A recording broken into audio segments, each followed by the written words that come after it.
দ্বারা বর্ষিত হোক, অর্পিত হোক, প্রবাহিত হোক সমাসুরে মোহাব্বতের সহিত বলুন আল্লাহুম্মা আমিন। আর একটু জোরে সোরে বলুন আল্লাহুম্মা আমিন।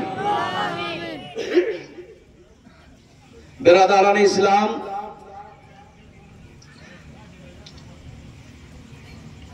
আজকের এই পবিত্র সভাতে গাউসে পাকের শানে আমি আলোচনা করব, যদি আল্লাহ তাআলা আমাকে হেদায়েত দেন, তৌফিক দান করেন।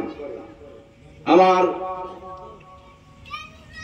মানব ভাই তিনি আমাকে বলছিলেন যে অনেক দিন থেকে আপনার মুখ থেকে কারবালার জীবনী শোনার ইচ্ছা ছিল, তাই কারবালার আলোচনাটা যদি শোনাতেন তাহলে খুব ভালো লাগতো। কিন্তু বিষয়টা হলো এইটাই যে আজকের যে মাহফিলটা সেটা ইয়াজদাহাম উপলক্ষে মাহফিলটা আয়োজিত করা হয়েছে, তো বিষয় নিয়েই বক্তব্য রাখতে হবে, এটাই হচ্ছে নিয়ম। তো যাই হোক, আল্লাহ যদি বাঁচিয়ে রাখে তো আমি মানু ভাইয়ের আশা ইচ্ছা পূরণ করার চেষ্টা করব। যদি আবার বাঁচিয়ে আল্লাহ রাখে তাহলে ইনশাআল্লাহ, বাঁচিয়ে যদি আল্লাহ রাখে আর আমি যদি থাকি তাহলে অবশ্যই ইনশাআল্লাহ পূরণ হবে। তো আজকের এই পবিত্র সভাতে সির্ফ গাউস পাকের কথা আমি আলোচনা করব, এবং আজকে আপনারা জ্ঞাত হবেন, অবশ্যই জ্ঞাত হবেন যে গাউস পাকের শান, ইজ্জত, মর্তবা, আবরুটা কি। খুব ছোট্ট ছোট্ট আকারে আলোচনা করব ইনশাআল্লাহ তাআলা। আপনারা ধৈর্য সহকারে, আদব সহকারে বসে থাকবেন, কারণ এই মাহফিলটা অবশ্যই আদবের মাহফিল। কারণ আমার গাউসে পাক বলেছেন, আমি গাউস পাক যদি না চাই তাহলে দুনিয়াতে কোনোদিন রহমতের বৃষ্টি বর্ষণ হবে না। সুবহানাল্লাহ। গাউস পাকের এত বড় শান, এত বড় মার্তবা। আজকে দুনিয়াতে মত পথ অনেক হয়ে গেছে। কেউ বলে আমি কোরআন ছাড়া কিছু বুঝি না, কেউ বলে আমি হাদিস ছাড়া কিছু বুঝি না। বুঝতে পেরেছেন? আমি এইটাই জানি যে কোরআনও বুঝে না, হাদিসও বুঝে না, যার জন্য এই ধরনের আলোচনা অনেকেই করেন, ওলি আউলিয়ার শানে গুস্তাখি করেন। কিন্তু আপনাকে আমি বলে দিই, দেওবন্দি, লামুজাবি, গায়ের মুকাল্লিদ, জামাতি, দুনিয়াতে যত ফিরকা আছে, সুন্নি বলেন, বরেলি বলেন, দেওবন্দি বলেন, ওয়াহাবি বলেন, নজদি বলেন, কাদিয়ানি বলেন, ফারাজি বলেন, হারাজি বলেন, খারাজি বলেন, খারাবি বলেন, সমস্ত ফারাজি, খারাজি, দেওবন্দি, উজড়ি, নাজড়ি সব, বুঝতে পেরেছেন? এরা সবাই কিন্তু সব ওলিকে ইনকার করতে পারে, পীরানে পীর গাউসে পাককে কেউ ইনকার করতে পারে না। গাউস পাকের শানে সবাই কিন্তু মাথা নত করে, আর গাউস পাককে সবাই মানে। তো ইনশাআল্লাহ তাআলা আমি আপনাদের সামনে পড়েছি কোরআনে পাকের একটি আয়াত। এই আয়াতকে সামনে রেখে আলোচনা রাখবো। তো আরো একবার ভক্তি ভরে দরুদে পাক পড়ুন, আল্লাহুম্মা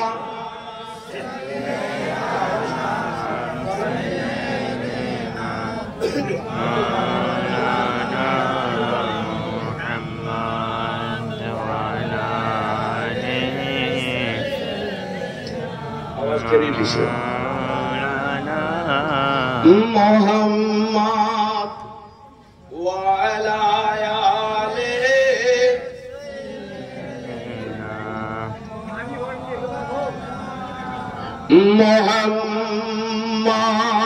मुहम्मद। जहां जिक्र खुदा होता है, जहां जिक्र खुदा होता है, खुद खुदा वहां हाजिर होता है। इस महफिल में आने वाले बड़े खुश नसीब होता है। এই মাহফিলে जिनारा আসেন तिनारा अत्यंत खुश नसीब। जो जिक्र नबी करते हैं जिक्र खुदा के साथ, जो जिक्र नबी करते हैं जिक्र खुदा के साथ, जन्नत में वो रहेंगे मेरे मुस्तफा के साथ। सुभान अल्लाह। हमेशा ये बज़्म आलम, ये बज़्म एराम क्यों सजाई गई है, ये बज़्म-ए इरम क्यों सजाई गई है, खुशियां क्यों आज मनाई गई है। बता दूं मैं तुझको ऐ बज़्म-ए धर्मपुर, बता दूं मैं तुझको ऐ बज़्म-ए धर्मपुर, गौसे आजम के खातिर मनाई गई है। मेरे अजीज बुजुर्ग दोस्तों, आला हजरत लिखছেন, तू जिंदा है वल्लाह, तू जिंदा है वल्लाह, मेरे चश्मे आलम से छुप जाने वाले।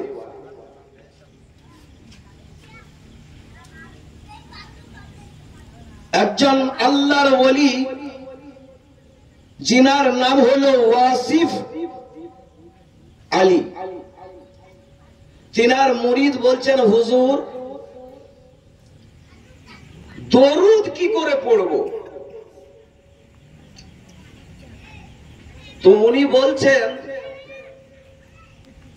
কেন দরুদ পড়ার নিয়ম তোমরা জানো না? বলে হুজুর আমরা তো নামাজে যেভাবে দরুদ একরকম ভাবে দরুদ পড়ি, মাহফিলে যাই একরকম ভাবে দরুদ পড়ি। তো হুজুর ওয়াসিফ আলী ওয়াসিফ বলছেন, শোনো,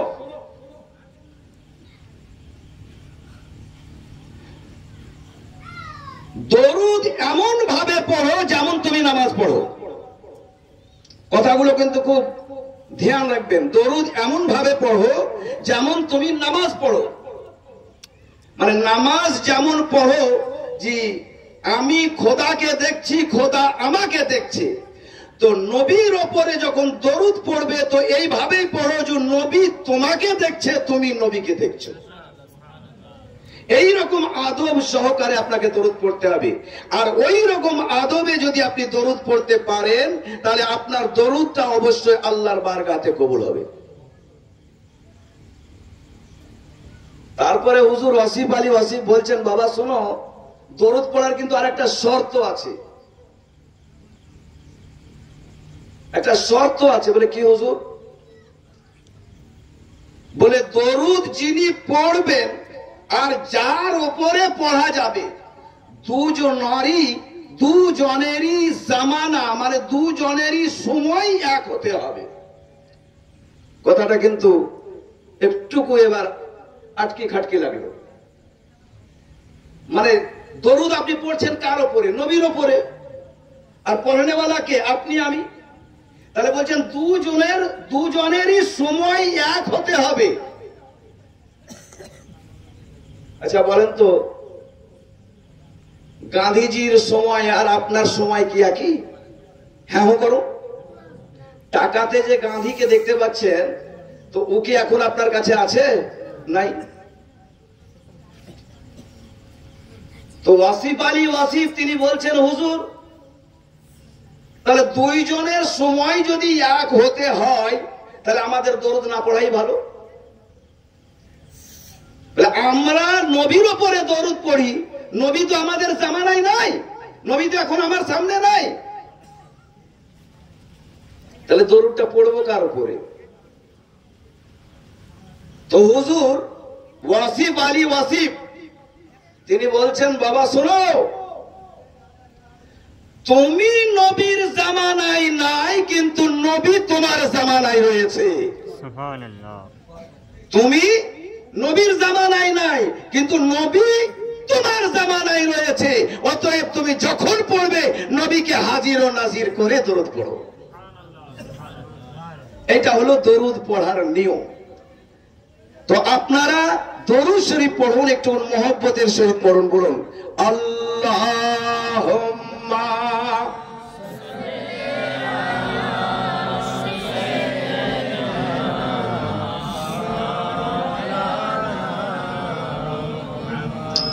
ওয়া আলা আলিহি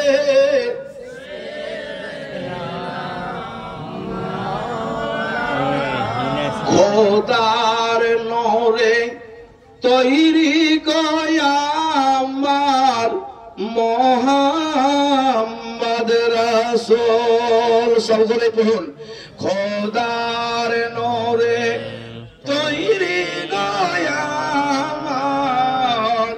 মুহাম্মদ রাসূল তার কলেমা পড়তে গয়া মোরা করব না কবুল লা ইলাহা ইল্লাল্লাহ মুহাম্মদ রাসূল লা ইলাহা ইল্লাল্লাহ লা ইলাহা ইল্লাল্লাহ লা ইলাহা ইল্লাল্লাহ মুহাম্মদ রাসূল ওগো ভয় করি না জাহান্নামে আগুন ডরাই নবীর নামে ওগো ভয় করি না জাহান্নামে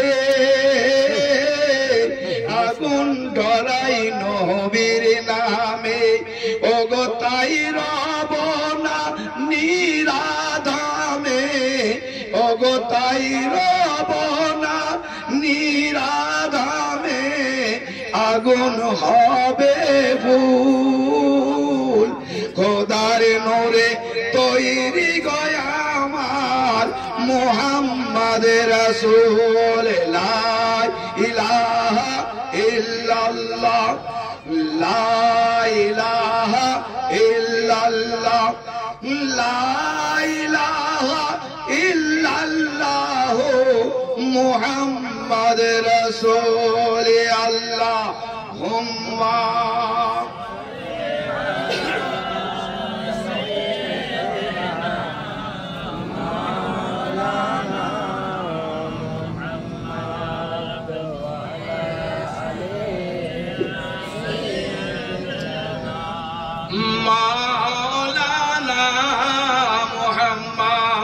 আমার বাবারা আমি পবিত্র কোরআন শরীফ থেকে যে আয়াতে কারিমা তিলাওয়াত করেছি এই আয়াতটা হলো ইয়া আইয়ুহাল্লাযীনা আমানু হে ঈমানদার বিশ্বাসীগণ হে ঈমানদারেরা আচ্ছা এই কথাটা কি আমার কথা না কোরআনের কথা হ্যাঁ হো করো কোরআনের কথা তো কোরআনে কি বলছে যে হে ঈমানদারেরা তো আল্লাহ যখন আপনাকে বলল আমাকে বলল যে হে বিশ্বাসীগণ হে ঈমানদারগণ হে ঈমানদার ব্যক্তি তখন তো আমাকে কলারটা সোজা করে নেওয়া উচিত কথাটা ঠিক না ভুল তখন তো আমাকে আমার কলারটা সোজা করে নেওয়া উচিত কারণ যে স্বয়ং রব্বুল আলামিন তিনি আমাকে বলছেন হে ঈমানদার তার মানে আমি তো মুমিন হয়ে গেছি আমার আজকের এই আলোচনাটা যদি আপনি সিরিয়াল ভাবে না শুনেন দিমাগটা যদি একটু এদিক ওদিক করেন তাহলে আপনি বুঝতে পারবেন না আর আমি আশা করছি আমি যে আলোচনাটা রাখবো আপনারা অবশ্যই খুশি হবেন সন্তুষ্ট হবেন এবং আপনারা কিছু জ্ঞান অর্জন করবেন তো আল্লাহ বলছেন হে ঈমানদার তাহলে আমাকে তো আল্লাহ ঈমানদার বলেই দিল তো যখন আমি ঈমানদার হয়েই গেছি তাহলে আর আমার তো কোনো জিনিসের প্রয়োজন নাই আমি তো ডেভেলপ করে নিয়েছি পরীক্ষায় তো পাস করে নিয়েছি ঈমানদারের সার্টিফিকেট তো আমাকে আল্লাহ দিয়েই দিয়েছে ইয়া আইয়ুহাল্লাযীনা আমানু কিন্তু আল্লাহ বলছেন শোনো যদি তুমি আমাকে এক আল্লাহ বলে বিশ্বাস করেছো যদি তুমি আমাকে এবং আমার রাসূলকে বিশ্বাস করে নিয়েছো নিশ্চয়ই তুমি ঈমানদার হয়ে গেছো আর ঈমানদার যদি হয়ে গেছো তাহলে তোমার জন্য আরো একটি শর্ত রয়েছে শুনে রাখো ঈমানদার হওয়ার পরে কিন্তু আপনার জন্য শর্ত কি ইত্তাকুল্লাহ, আল্লাহ বলছে আমাকে ভয় করো, বলুন সুবহানাল্লাহ। তাহলে ইমানদার হয়েছি, ইমানদার হওয়ার সাথে সাথে আল্লাহ বলছেন যদি তুমি আমাকে বিশ্বাস করেছো তাহলে আমাকে ভয় করো, আর যদি ভয় না করো তাহলে নম্বর কমে যাবে। যদি ভয় না করো তাহলে নম্বর কমে যাবে। পাস তুমি করেছো, রাইটিং খারাপ, যত নম্বরে পাস হওয়া উচিত তত নম্বরে পাস করতে পারোনি, কেবল 5 নম্বর পেয়েছো। তাহলে ইত্তাকুল্লাহ, আল্লাহ বলছেন আমাকে ভয় করো। তাহলে আমি ঈমানও রাখলাম, এর প্রতিও আমল করলাম যে হ্যাঁ আল্লাহকে আমি ভয় করছি। বুঝতে পেরেছেন কথাটা? যে আমি ঈমানও আনলাম, তারপরে আবার আমি আল্লাহকে ভয়ও করলাম। তাহলে দ্বিতীয় শর্তটা আমি খোদার মেনে নিলাম। আল্লাহ বলছেন শোনো, যদি তুমি আমাকে ভয় করছো তাহলে আর একটি শর্ত রয়েছে। বলে কি? ওয়াকুনু মা'আস সাদিকিন, ওয়াকুনু মা'আস সাদিকিন, তাহলে তোমাকে সত্যবাদীদের সঙ্গী হতে হবে, বলুন সুবহানাল্লাহ। এবার আপনাকে দেখতে হবে যে আল্লাহ এই যে একটা শর্ত দিল যে সত্যবাদীদের সঙ্গী, তাহলে সত্যবাদী কে? গাউসে সামদানি, মাহবুবে সুবহানি, কুতুবে রব্বানি, আবরারুল আখিয়ার, আবরারুল মেহতাব, আবরারুল আরজ, আবরারুল আসমা, আবরারুল কামাল, আবরারুল কুতুব,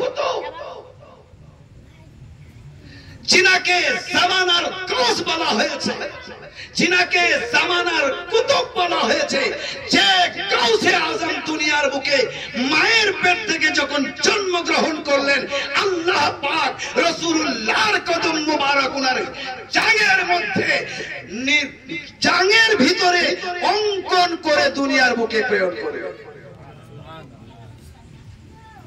রাসূলুল্লাহর কদম গাউসে পাকের জাং মুবারকে ছিল। আজকের এই সভাতে আমি যে আলোচনা করছি, এই কিতাবের নাম হলো কাফেলা क्यों लूट गया। এই কিতাবের নাম হলো কাফেলা क्यों लूट गया। আজ থেকে 700 সাল পুরানো কিতাব। এই কিতাবটা আমার এলাহাবাদের মধ্যে রাখা আছে। একখানা কিতাব তাজকিরাতে গাউসিয়া, যেটা 213 বছর আগেকার কিতাব, সেটা আমার বাড়িতে রাখা আছে। আমি যে আলোচনা করব এখন বর্তমানের কিতাব থেকে না পেতেও পারেন, কারণ বহু পুরাতন কিতাব। তো আমার ভাইরা, আল্লাহ তাআলা পবিত্র কোরআন শরীফে জানিয়ে দিলেন, ইয়া আইয়ুহাল্লাযীনা আমানুত্তাকুল্লাহা ওয়া কুনু মা'আস সাদিকিন। আপনারা আমরা প্রত্যেকে জানি,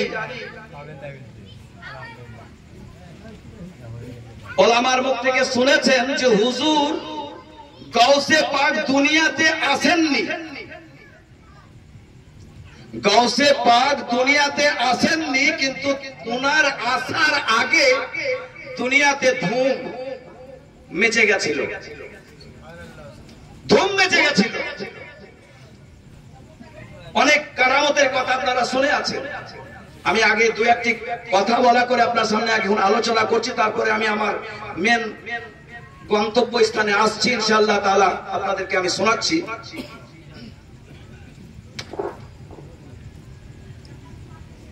আপনারা মৌলভী সাহেবদের মুখ থেকে শুনে থাকবেন জুনাইদ বাগদাদী রহমতুল্লাহ আলাইহির কথা।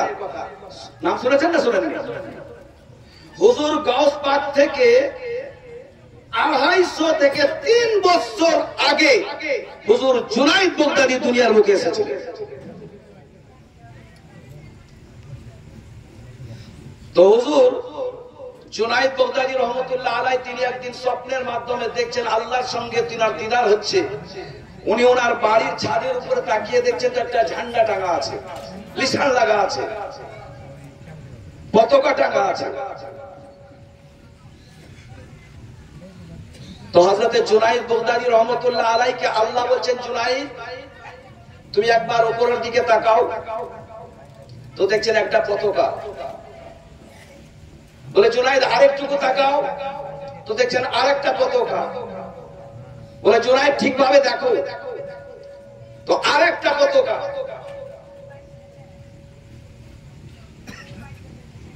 বলে ইয়া আল্লাহ,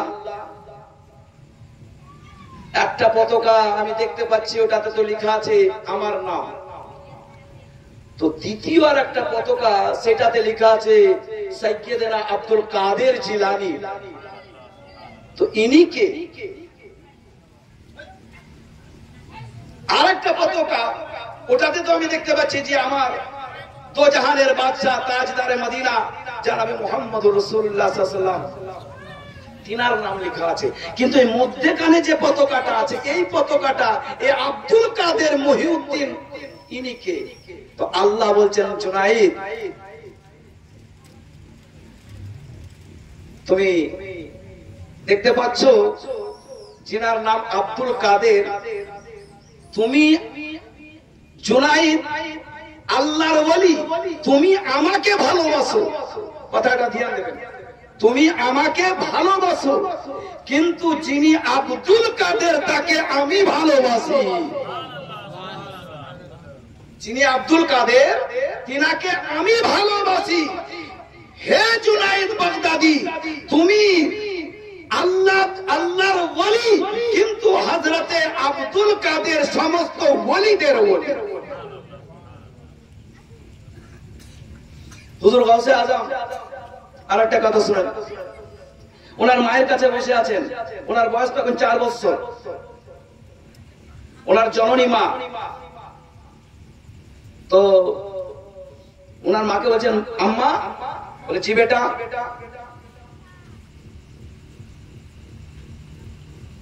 বলে আমি যখন আপনার পেটে ছিলাম তখন কি কোনো আপনার অসুবিধা হয়েছিল কিছু? বলে বেটা বলিও না, বহুত অসুবিধা হয়েছে, অনেক অনেক বিপদের মুসিবতের সম্মুখীন হতে হয়েছে। বলে কিরকম আম্মা? বলে আমি এখন ভুলে গেছি, কিন্তু একটা জিনিস আমার মনে আছে। বলে কি? বলে বেটা, যখন তুমি আমার পেটের মধ্যে ছিলে, একজন ফকির দরওয়াজাতে এসেছিল। আসার পরে ভিক্ষা চাইলো। আমি বললাম বাবা বাড়িতে কেউ নেই। যখন বললাম বাড়িতে কেউ নেই, ফকিরটা কিন্তু বাড়ির মধ্যে প্রবেশ করলো। যখন বাড়ির মধ্যে প্রবেশ করলো বাবা, ও আব্দুল কাদের, আমি তখন ওই ফকিরটাকে, ওই সাইলটাকে বললাম, সাইল তুমি কেন ভিতরে ঢুকে আসছো? আমি যত মানা করছি তত কিন্তু বাড়ির মধ্যে ঢুকে যাচ্ছে। তখন কিন্তু আমি ভয়ে কম্পিত হয়ে গেলাম। আমার শরীরটা পসিনা পসিনা হতে লাগলো, আমার শরীরটা ঘামতে লাগলো। আমি তখন বললাম, ইয়া মুহাম্মাদা, ইয়া মুহাম্মাদা, ইয়া মুহাম্মাদা, ইয়া মুহাম্মাদা। আমি তো জাহানের বাদশাহ, শাহিন শায়সি ওয়াকার, কাউনো মাকা নবী মুহাম্মদুর রাসূলুল্লাহ সাল্লাল্লাহু তাআলা আলাইহি সাল্লামকে চিৎকার করে আওয়াজ দিলাম। আল্লাহকে বললাম, এ আল্লাহ, আসমান থেকে এমন একটা বাদল বর্ষণ করে দাও, এমন একটা কিছু ব্যবস্থা করে দাও যেন এই ভিখারিটা আমার ইজ্জতে হাত না লাগাতে পারে। তখন আব্দুল কাদের জিলানী বলছেন, মা, আম্মা, তারপরে কি হলো? বলে বেটা, তারপরে কি হলো? আরে তোমাকে কি বলবো আব্দুল কাদের, তারপরে আচানক দেখছি যে একটা বাঘ এসে ওই ভিখারিটাকে এসে কামড় মারলো, আর তাকে বাহিরে নিয়ে গিয়ে চিড়ে ফিরে একাকার করে দিল। তখন আব্দুল কাদের তিনি মুচকি মুচকি হাসতে লাগলেন। বলে আব্দুল কাদের, বেটা তুমি হাসছো কেন? বলে আম্মা, কসম খোদার বলিতেছি, ওটা কেউ ছিল না, তোমার আব্দুল কাদের ছিল। বলুন, ওটা কেউ ছিল না, তোমার আব্দুল কাদের ছিল। আমি আব্দুল কাদের, মা তোমার ইজ্জতকে রক্ষা করেছে। আর একটা কথা শোনো, তারপরে আমি ধারাবাহিকে আসছি।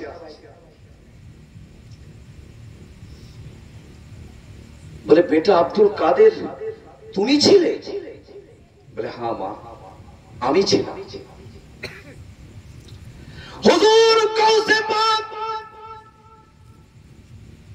ওই সাইলটাকে চিরে ফেলে নিস্তনাবুদ করে দিল। তারপরে রুহানিয়াতের জগতে আবার মায়ের পেটে এসে গেলেন। কিছুক্ষণের মধ্যে একটা ফকির আবার এসেছে, বলে আসসালামু আলাইকুম। ফকিরটা চলে গেল,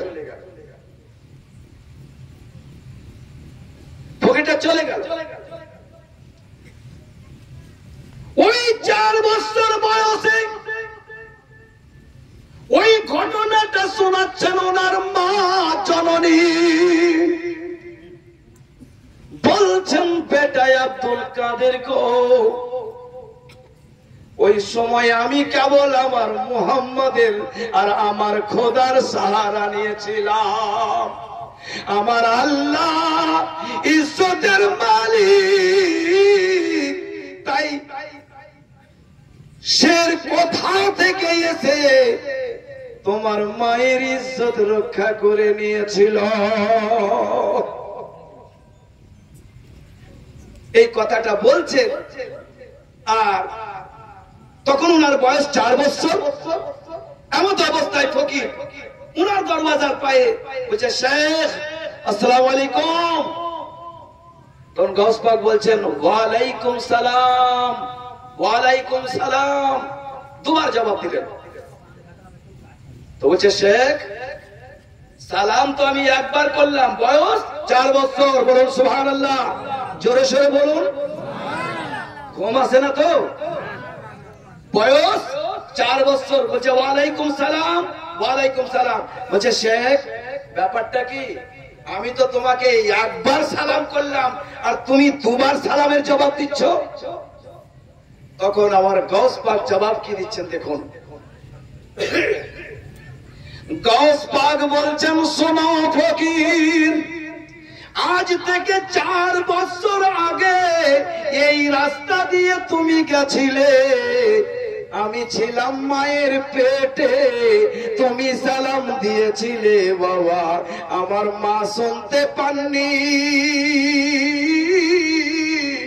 আমি আব্দুল কাদের শুনেছিলাম মায়ের পেট থেকে, জবাব দিতে পারিনি। জবাবটা দিতে পারতাম, এই জন্যই দেইনি বাবা। আমার মা জননী ভয় পেয়ে যেতে, তার জন্য আমি জবাব দেইনি। ওই 4 বছর আগে যে সালামটা করেছিলে, প্রথম উত্তরটা হইল ওই সালামের জবাব। আরে এখন যেটা সালাম করলে বাবা, এইটা হলো দ্বিতীয় সালামের জবাব। জোরে বলুন সুবহানাল্লাহ, আরেকটুকু জোরে বলুন সুবহানাল্লাহ। ওরে মুসিবতে পড়ে মোরা ডাকি তোমায় দস্তগীর, মুহূর্তেতে উদ্ধার করো ও গো মোদের বড় পীর। বলুন সুবহানাল্লাহ। ওরে নাই তো হলো না, নাই তো হলো না বিশ্ব মাঝে পীরানে পীর লাসানি, ওগো আব্দুল কাদের জিলানি, ওগো আব্দুল কাদের জিলানি, ওগো আব্দুল কাদের জিলানি। জোরে বলো সুবহানাল্লাহ। ভাইরা আমার, দেখুন আমার গাউসে পাক কেমন ভাবে মায়ের ইজ্জত বাঁচাচ্ছেন আর গাউস পাক কিভাবে মায়ের সম্মান করেছেন, সেটাও আপনি দেখুন। এবার আপনাদেরকে আছে জানাই, আমি বলেছি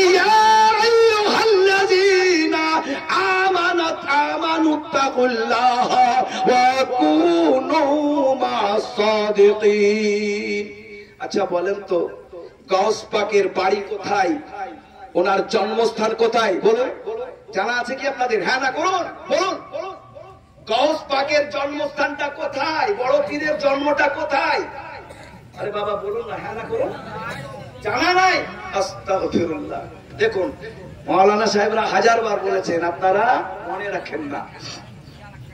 ভাইরা আমার শুনে রাখুন, গাউস পাকের মায়ের নাম হলো উম্মুল খায়ের ফাতেমা।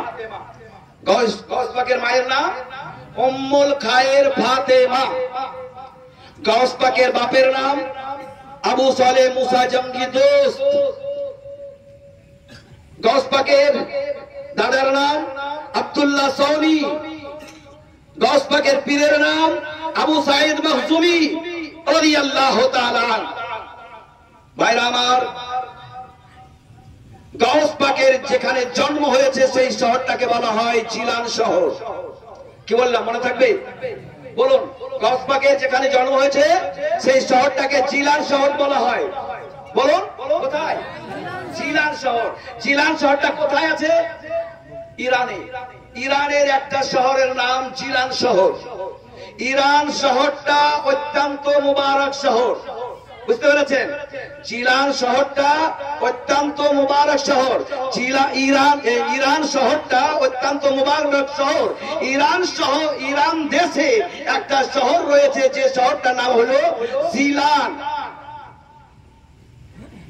ইরান শহরে একটা দেশ রয়েছে যে শহরটাকে সঞ্জার বলা হয়।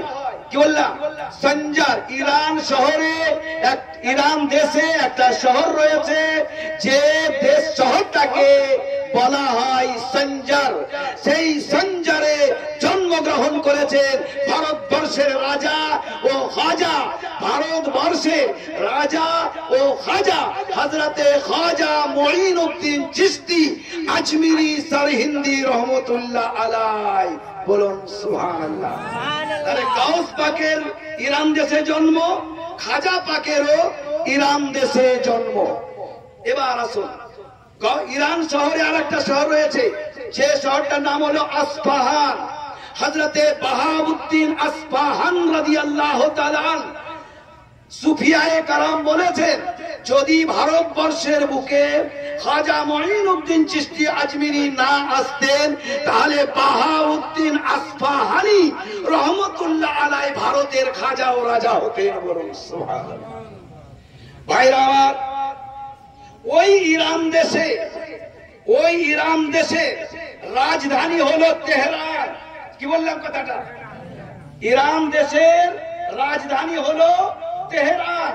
তেহরান রাজধানী। তেহরান থেকে 60 কিলোমিটার দূরে একটা এয়ারপোর্ট রয়েছে। ওই এয়ারপোর্ট থেকে 6 কিলোমিটার দূরে, 60 কিলোমিটার দূরে একটা শহর রয়েছে, সেই শহরটার নাম হলো জিলান শহর। আর সেই শহরে আমার হুজুর গাউসে আজম বাগদাদী রহমতুল্লাহ আলাইহি জন্মগ্রহণ করেন। কথাটা বুঝাতে পেরেছি আপনাদেরকে? তাহলে মনে রাখবেন, ইরানের রাজধানী তেহরান। তেহরান থেকে 60 কিলোমিটার দূরে হুজুর গাউসে পাকের জন্ম জিলান শহরে। আর ওনার মাজার রয়েছে ইরান শহরে, সেটা হলো বাগদাদ শহরে, ইরান দেশের বাগদাদ শহরে।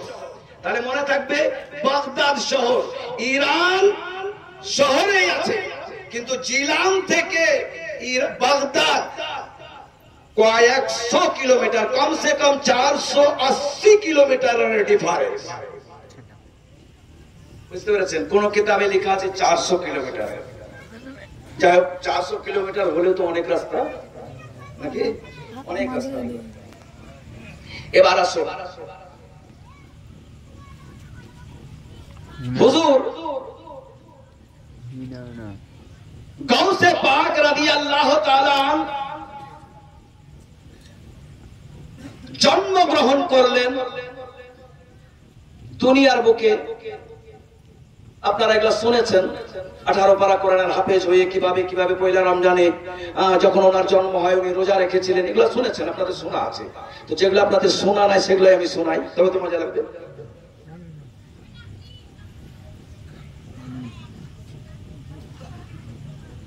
তো শুনে রাখো। হুজুর গৌসে পাক ওনার যখন বয়স 18 বছর, তখনও উনি কিন্তু জিলান শহরেই বসবাস করতেন। এলাকার মাদ্রাসা মক্তবে পড়াশোনাও করতেন, মায়ের সেবা করতেন, মায়ের কাছে থাকতেন, মায়ের খিদমত করতেন। একদিন উনি রাস্তায় চলে আসছেন,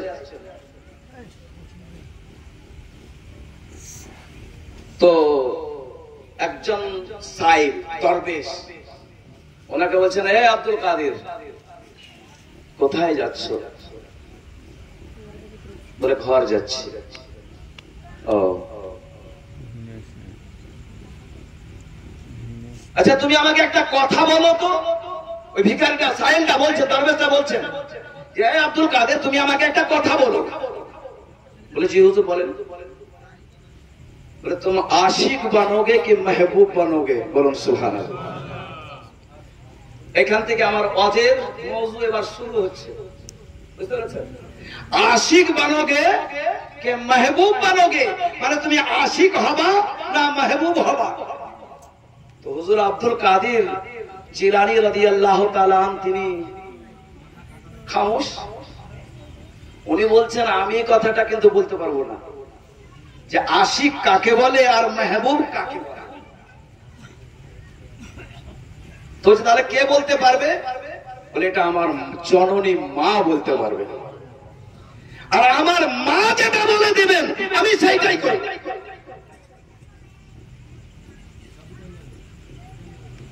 বলে ঠিক আছে, তোমার মাকে তাহলে জিজ্ঞাসা করো। বলে হুজুর আপনি এই কথাটা বলছেন, এর পিছনে আমি বুঝতে কিছু পারছি না। আপনি হঠাৎ করে বলছেন যে আশিক হবে না মেহবুব হবে। তোমরা তোমার মাকে গিয়ে জিজ্ঞাসা করো, তোমার মা এর জবাব দেবে।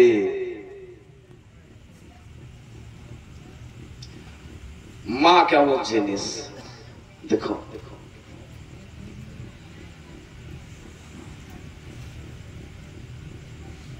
হুজুর গৌসে আজম বাগদাদী রহমাতুল্লাহ আলাইহি নিজের মায়ের কাছে এসে বলছেন, উম্মুল খায়র ফাতেমা, জননী গর্ভধারিণী মা, বলছেন মা জননী গো, আমি রাস্তায় আসছিলাম, একজন দরবেশ আমাকে বলছেন, বেটা আব্দুল কাদের তুমি আশিক হবে না মাহবুব হবে? আমি কিছু বলতে পারলাম না জননী মা। আমাকে জিজ্ঞাসা করছেন আমি কি বলবো। তো ওনার মা বলছেন, বেটা তুমি কি বলেছো? বলে মা আমি বললাম যে আমি কিছুই বলতে পারছি না, আমি আমার মাকে জিজ্ঞাসা করব, আমার মা যেটা বলবে সেটাই হবে। তখন উনি বলছেন, বেটা আব্দুল কাদের, এই প্রশ্নের উত্তর কিন্তু আমার কাছে নাই। এই প্রশ্নের উত্তর পেতে হলে তোমাকে কোন দরবেশ ওলির কাছে যেতে হবে। ওলি মানে আল্লাহর বন্ধু, ওলি মানে আল্লাহর বন্ধু, পার করিবে ভব সিন্ধু, কভু না হয় তারা নিরানন্দ, নিরাপদে যাবে চলে। কোরআন পাকে বলে আল্লাহুম্মা সাল্লি আলা।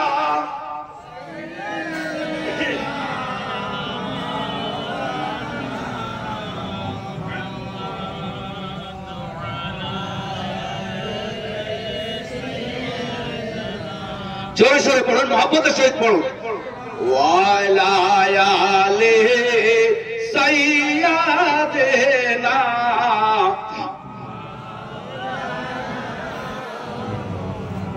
সাল্লু আলা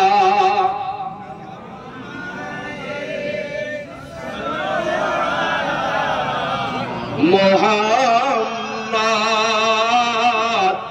হরদম সবান से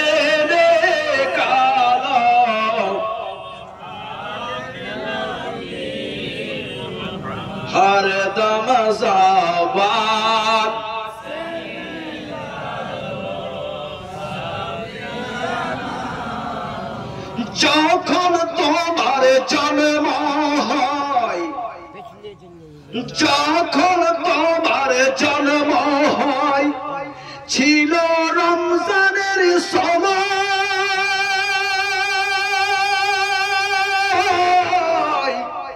দিনের বেলায় খাইতেন না দুধ, তাইতে তিনার রোজা।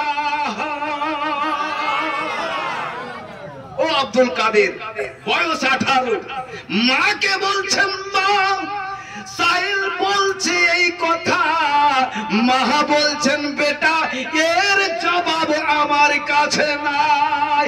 মা, ওগো আমার মা, তুমি যদি দিতে না পারো কে এই জবাব আমায় বলে দেবে?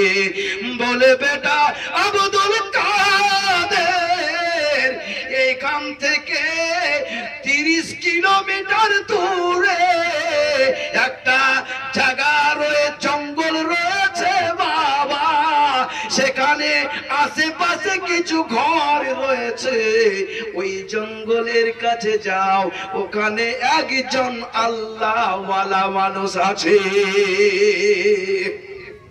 তাকে গিয়ে জিজ্ঞাসা করো। হুজুর আব্দুল কাদের জিলানী রহমতুল্লাহ আলাইহি, তিনি 18 বছর বয়স, তিনার মাথায় তো বুঝতে পেরেছেন, তিনাকে তো আল্লাহ ওলি করে দুনিয়াতে পাঠিয়েছেন, কিন্তু জাহির হচ্ছেন না। উনি চিন্তায় চিন্তিত, এই আশিক আর মাহবুব, আশিক আর মাহবুব, এই কথাটা নিয়ে উনি খুব চিন্তিত। মা বলছেন আমার কাছে এর জবাব নাই, তুমি যাও দরবেশের কাছে। চলে গেলেন উনি সেই জঙ্গলে, দেখছেন আশেপাশে ঘর রয়েছে, তো দেখছেন একজন দরবেশ তিনি কিন্তু বসে আছেন। তো উনি মানে ছিঁড়া ফাটা কাপড়, বুঝতে পারছেন, ছিঁড়া ফাটা কাপড়, মানে কাপড় ওনার শরীরে এদিকে একটা ফাটা, এদিকে ফাটা, এদিকে সামনে ফাটা, মাথায় টুপি নাই, বড় বড় চুল, বুঝতে পারছেন। তো গাউস পাক তিনি চিন্তা করছেন, মা বললেন একজন আল্লাহর ওলি দরবেশ ফকির আছেন, তো ইনাকে তো ফকিরও লাগছে না। তো উনি কাউকে কিছু না বলে ঘুরে চলে এলেন বাড়ি। বলে মা, আমার নজরে কোনো আল্লাহর ওলি তো আমি কাউকে দেখতে পেলাম না। বলে বেটা আব্দুল কাদের, তুমি কাউকে জিজ্ঞাসা করোনি? বলে না মা, কাকে জিজ্ঞাসা করবো? বলে বেটা তোমাকে যার কাছে আমি পাঠিয়েছিলাম তিনি তোমাকে দেখেছেন, তুমি তাকে দেখেছো, কিন্তু তুমি তাকে কোনো সওয়াল করনি, তুমি বুঝতে পারোনি, চিনতে পারোনি, ঘুরে চলে এসেছো। বেটা তুমি চলে যাও, যার কাছে তুমি গেছিলে, যে ফাটা কাপড় পিঁধেছিল, যে সেই তোমার প্রশ্নের জবাব দেবে। বলে বেটা উনি কুকুরের গায়ে মাথা রেখে রাত্রে ঘুমায়, বলুন সুবহানাল্লাহ। উনি পোকাগুলোকে ধরে ধরে চুমো খান, এটা তুমি দেখতে পাবে। দেখবে যে যদি উনি ঘুমিয়ে থাকেন তাহলে কুকুরের উপরে মাথা দিয়ে শুয়ে আছে, আর যদি ঘুমিয়ে না থাকেন, শুয়ে না থাকেন, তো দেখতে পাবে যে আমনে সামনে পোকামাকড় ঘুরে বেড়াবে, পোকামাকড় গুলাকে ধরবে আর চুমা খাবে আর ছেড়ে দেবে। বলে আচ্ছা। উনি আবার চলে গিয়ে বলছেন আসসালামু আলাইকুম। তো উনি খামোশ,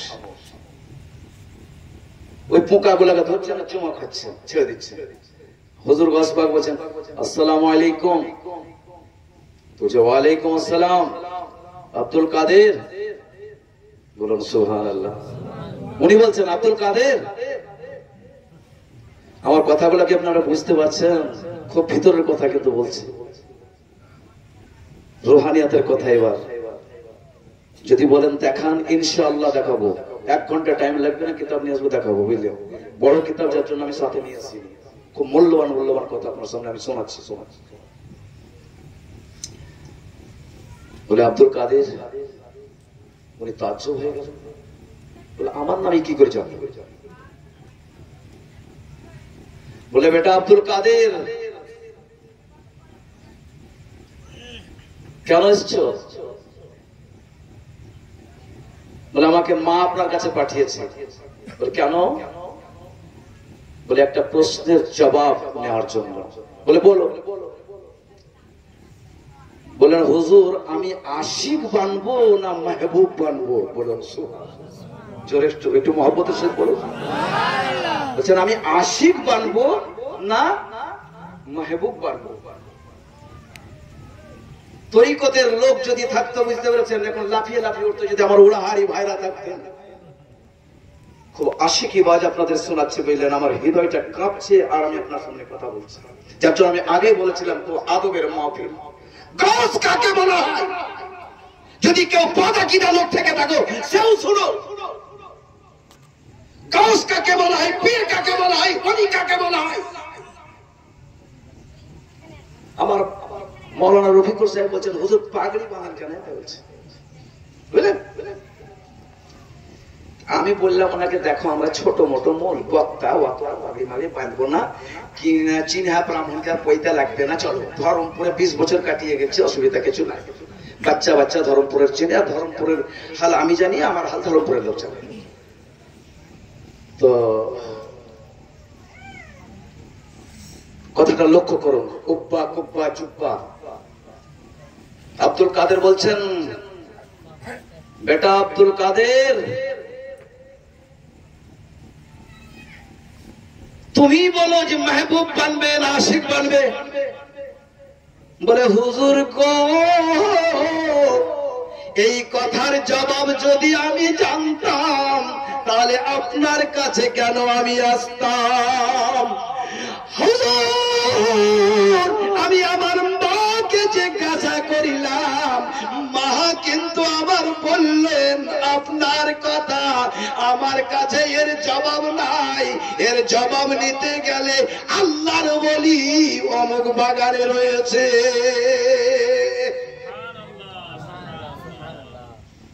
বলে বেটা আব্দুল কাদের, তুমি কালকে আসিও। বলুন সুবহানাল্লাহ।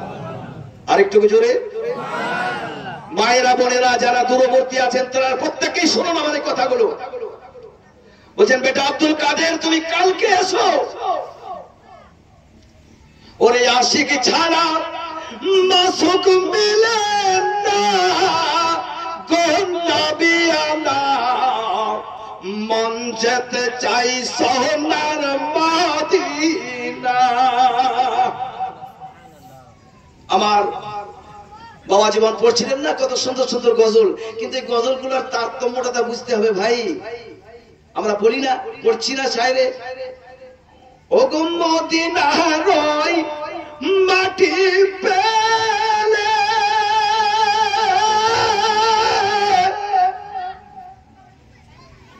চোখে দিতাম সুরমা বলে, ও গো তাই বলি আমি চাইতাম মোরা মনের সান্ত্বনা গো নবিয়ানা, মন যেতে চাই সোনার মদিনা। আশিক ছাড়া মাসুক মিলে না গো নবিয়ানা, মন যেতে চাই সোনার মদিনা। বলুন আশিক ছাড়া মাসুক মিলে না গো নবিয়ানা, মন যেতে চাই সোনার মদিনা। জোরে সরে বলুন লব্বাইক ইয়া রাসূলুল্লাহ, লব্বাইক ইয়া রাসূলুল্লাহ, লব্বাইক ইয়া গাউসে আজম, লব্বাইক ইয়া গাউসে আজম। আপনারা আপনাদের কি হৃদয়টা কাঁদে না যে একবার বাগদাদ যাব, একবার মদিনা যাব? কার না হৃদয়টা কাঁদে, কিন্তু করবোটা কি? আমার ভাইরা, মনের যদি ইচ্ছা থাকে অবশ্যই বাগদাদ যাওয়া যাবে।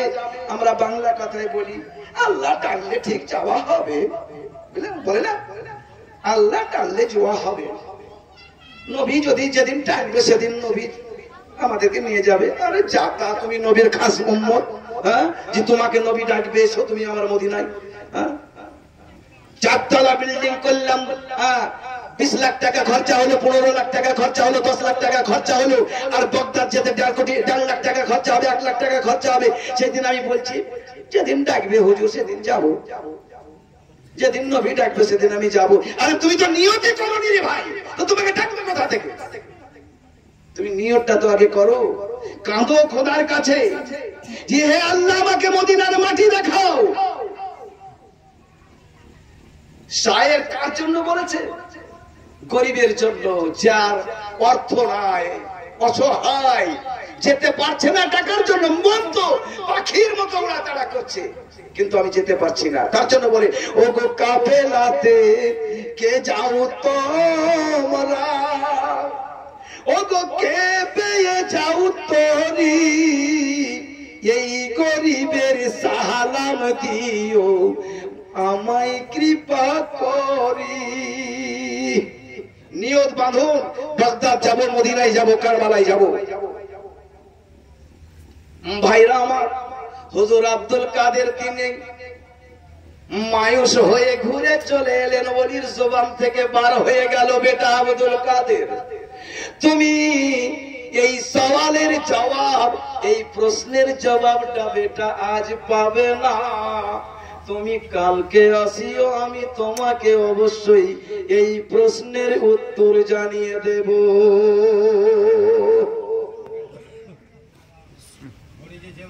আঠারো বছর বয়স, তিনি চিন্তা করছেন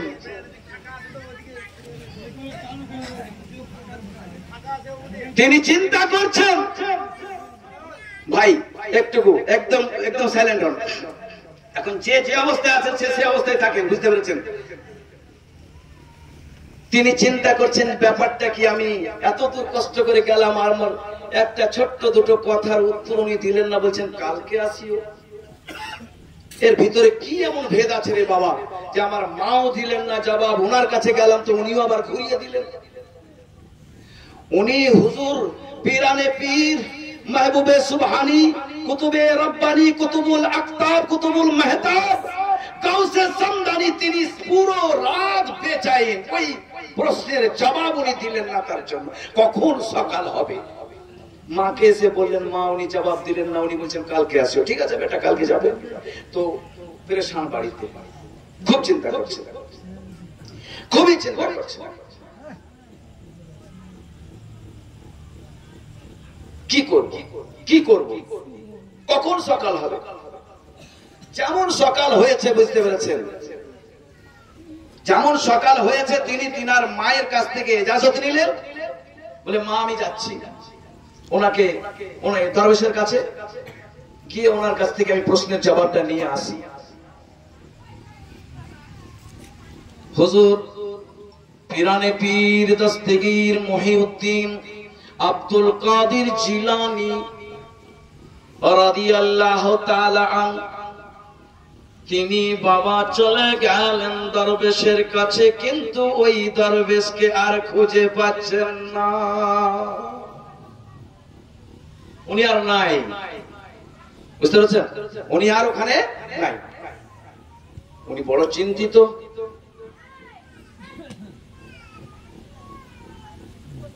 গৌসে পাক খুবই চিন্তিত,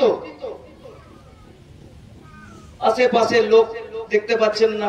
অনেকক্ষণ পরে একটা লোক এলো, বলে আচ্ছা এখানে যে একজন দরবেশ বসেছিল, এই দরবেশটা কোথায়? বলে বাবা উনি তো কালকে মারা গেছেন। বলুন ইন্না লিল্লাহি, বলুন উনি কালকে মারা গেছেন। বলে মারা গেছেন, তা কি করে হতে পারে? বলে মারা গেছেন আল্লাহর হুকুম, আর তুমি কেমন কথা বলছো যে তা কি করে হতে পারে? বলে এটা হতেই পারে। হুজুর গাউসে পাক বলেন এটা হতেই পারে না, আল্লাহর ওলি কখনো ওয়াদা খিলাফ করে না। উনি আমাকে, ওনার কাছে আমি কালকে এসেছিলাম, ওনার কাছে আমি কালকে এসেছিলাম, আমি একটা প্রশ্ন নিয়ে এসেছিলাম, উনি আমার প্রশ্নের জবাব দেননি। তো উনি আমাকে বললেন, বেটা আব্দুল কাদের তুমি কালকে আসিও। আর আমার প্রশ্নের জবাব উনি না দিয়ে মারা গেছেন, এটা তো হতে পারে না। তাহলে আল্লাহর ওলিরা কি ওয়াদা খিলাফ করে নাকি? এটা কেমন কথা? তো বলে, বেটা তুমি এখন যুবক, তুমি জজবাতে বলছো, দেখো সত্যি আমি তোমাকে বলছি উনি মারা গেছেন। বলে, কখন মারা গেলেন? বলে, কালকে আসর পরেই মারা গেছেন। বলে, আচ্ছা। বলে, কোথায় ওনার কবর? বলে, ওনাকে কবর দেওয়া হয়নি। বলুন সুবহানাল্লাহ। ওনাকে কবর দেওয়া হয়নি। বলে, কেন? বলে, ওনার জাত ধর্মের ব্যাপারে কাউরি কিছু জানাই ছিল না, যে উনি মুসলমান কি অমুসলমান এই ব্যাপারে কাউরি কিছু জানাই ছিল না। তো ওনাকে কি করব? তার জন্য আমাদের আশেপাশের সমস্ত লোকেরা আলোচনা করে ওনাকে কবর দেওয়া হয়নি। অনেকটা দূরে একটা বাগিচা রয়েছে, ওনার পায়ে দড়ি বেঁধে ওনাকে টানতে টানতে কয়েকজন লোক নিয়ে গিয়ে বাবা ওই বাগানে রেখে চলে এসেছে। বলে, পায়ে রশি বেঁধে কেন? ওনাকে আপনারা যত্ন সহকারে আদব সহকারে নিয়ে যেতে পারেননি? বলে, আরে বেটা উনি একজন ও পাগল ফকির ছিল, হ্যাঁ, হিন্দু ছিল কি ইসাই ছিল কি খ্রিস্টান ছিল কি ছিল কেউই তো জানতে পারা। দেখে তুমি যখন দেখেছো তো তুমি তো বুঝতেই পারছো। কুকুরের উপরে মাথা দিয়ে ঘুমিয়ে থাকতো, পোকা মাকড় ধরে চুমো খেত, নালির পানি পান করত। আচ্ছা, তো বাগানটা কোথায় আছে? বলে, এখান থেকে মোটামুটি 15 থেকে 20 মিনিট যেতে হবে, চলে যাও। সৈয়দনা মুর্শিদিনা পীরানে পীর রওশন জমির শেখ মহিউদ্দিন আব্দুল কাদের জিলানী বাবা 18 বছর বয়স চলছে ওনার। উনি চলে গেলেন বাগিচার ভিতরে ঢুকতে খুঁজতে খুঁজতে খুঁজতে খুঁজতে গিয়ে দেখছেন তো সত্যই সত্য, ওই দরবেশ কিন্তু বাগিচার মধ্যে বসে পড়ে রয়েছে, আর কয়েকটা চিল কাউয়া ওনার মাংস গুলো নচে নচে খাইতেছে।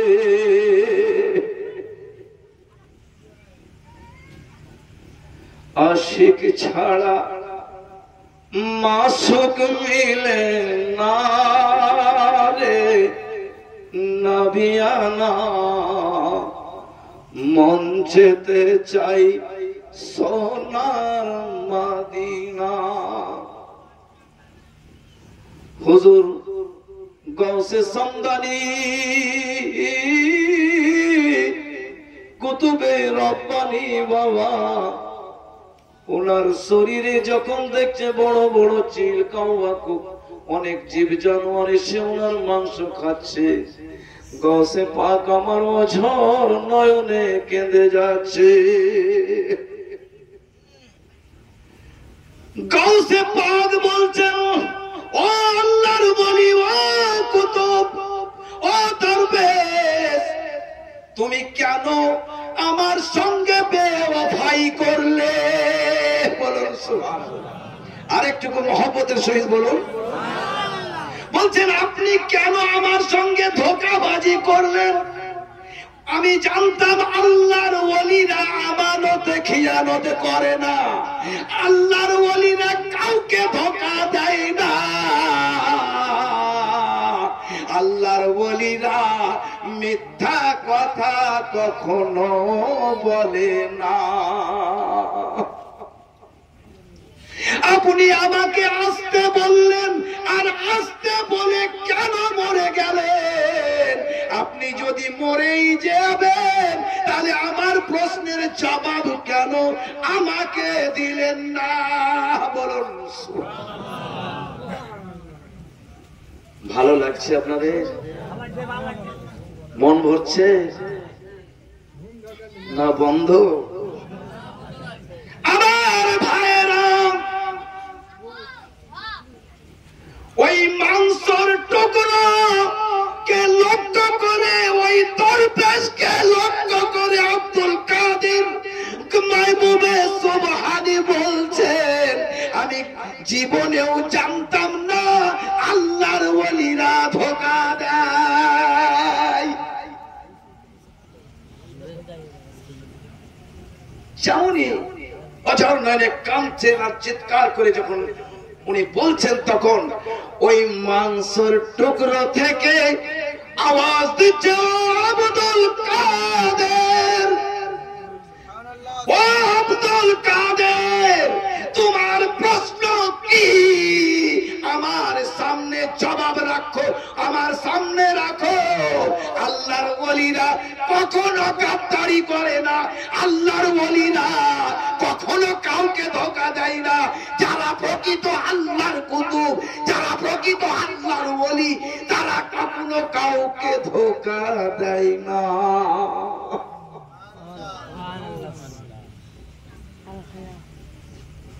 তখন হুজুর আব্দুল কাদের জিলানী তিনি বলছেন, আমি আশিক বানবো না মাহবুব বানবো, বলে দিন। জোরে বলুন, আরেকটু মহব্বতের সহিত বলুন, লব্বাইক ইয়া গাউসে আজম। বলুন, লব্বাইক ইয়া গাউসে আজম, লব্বাইক ইয়া গাউসে আজম। হুজুর গাউসে আজম, পীরানে পীর, তিনি বলছেন আশিক বানবো না মাহবুব বানবো। তখন উনি বললেন, বেটা আব্দুল কাদের, ওই মাংসের টুকরো থেকে, উনার সিনা থেকে, উনার রূহ থেকে, কলব থেকে আওয়াজ আসতে লাগলো, এই আব্দুল কাদের, এই আব্দুল কাদের, এই আব্দুল কাদের, এই আব্দুল কাদের, যদি তোমাকে মাহবুব বানতে হয় তাহলে মাহবুব বেনে যাও। মাহবুব বানতে পারলে, মাহবুব যদি বানো তাহলে চুপ্পা বাঁধবে, আমামা বাঁধবে, পাগড়ি বাঁধবে, দুনিয়া তোমাকে ইজ্জত করবে, দুনিয়া তোমাকে ডেভেলপ করবে, দুনিয়া তোমাকে আসমানের উপরে রেখে দেবে, দুনিয়া তোমাকে চোখের নয়ন করবে। আর যদি আশিক হতে যাও তাহলে আমার অবস্থা দেখো। যদি আশিক হতে হয় তাহলে আমার অবস্থা দেখো। আশিক হলে চিলকোলা দেখাবে, মানহানি হবে, মান সম্মান যাবে, ইজ্জত যাবে, ইজ্জত নিয়ে ছিনিমিনি খেলবে, তোমার উপরে অপবাদ লাগাবে, তোমার উপরে বদনাম করবে, কত্তারা তোমার উপরে হাঁকবে, ভুগবে।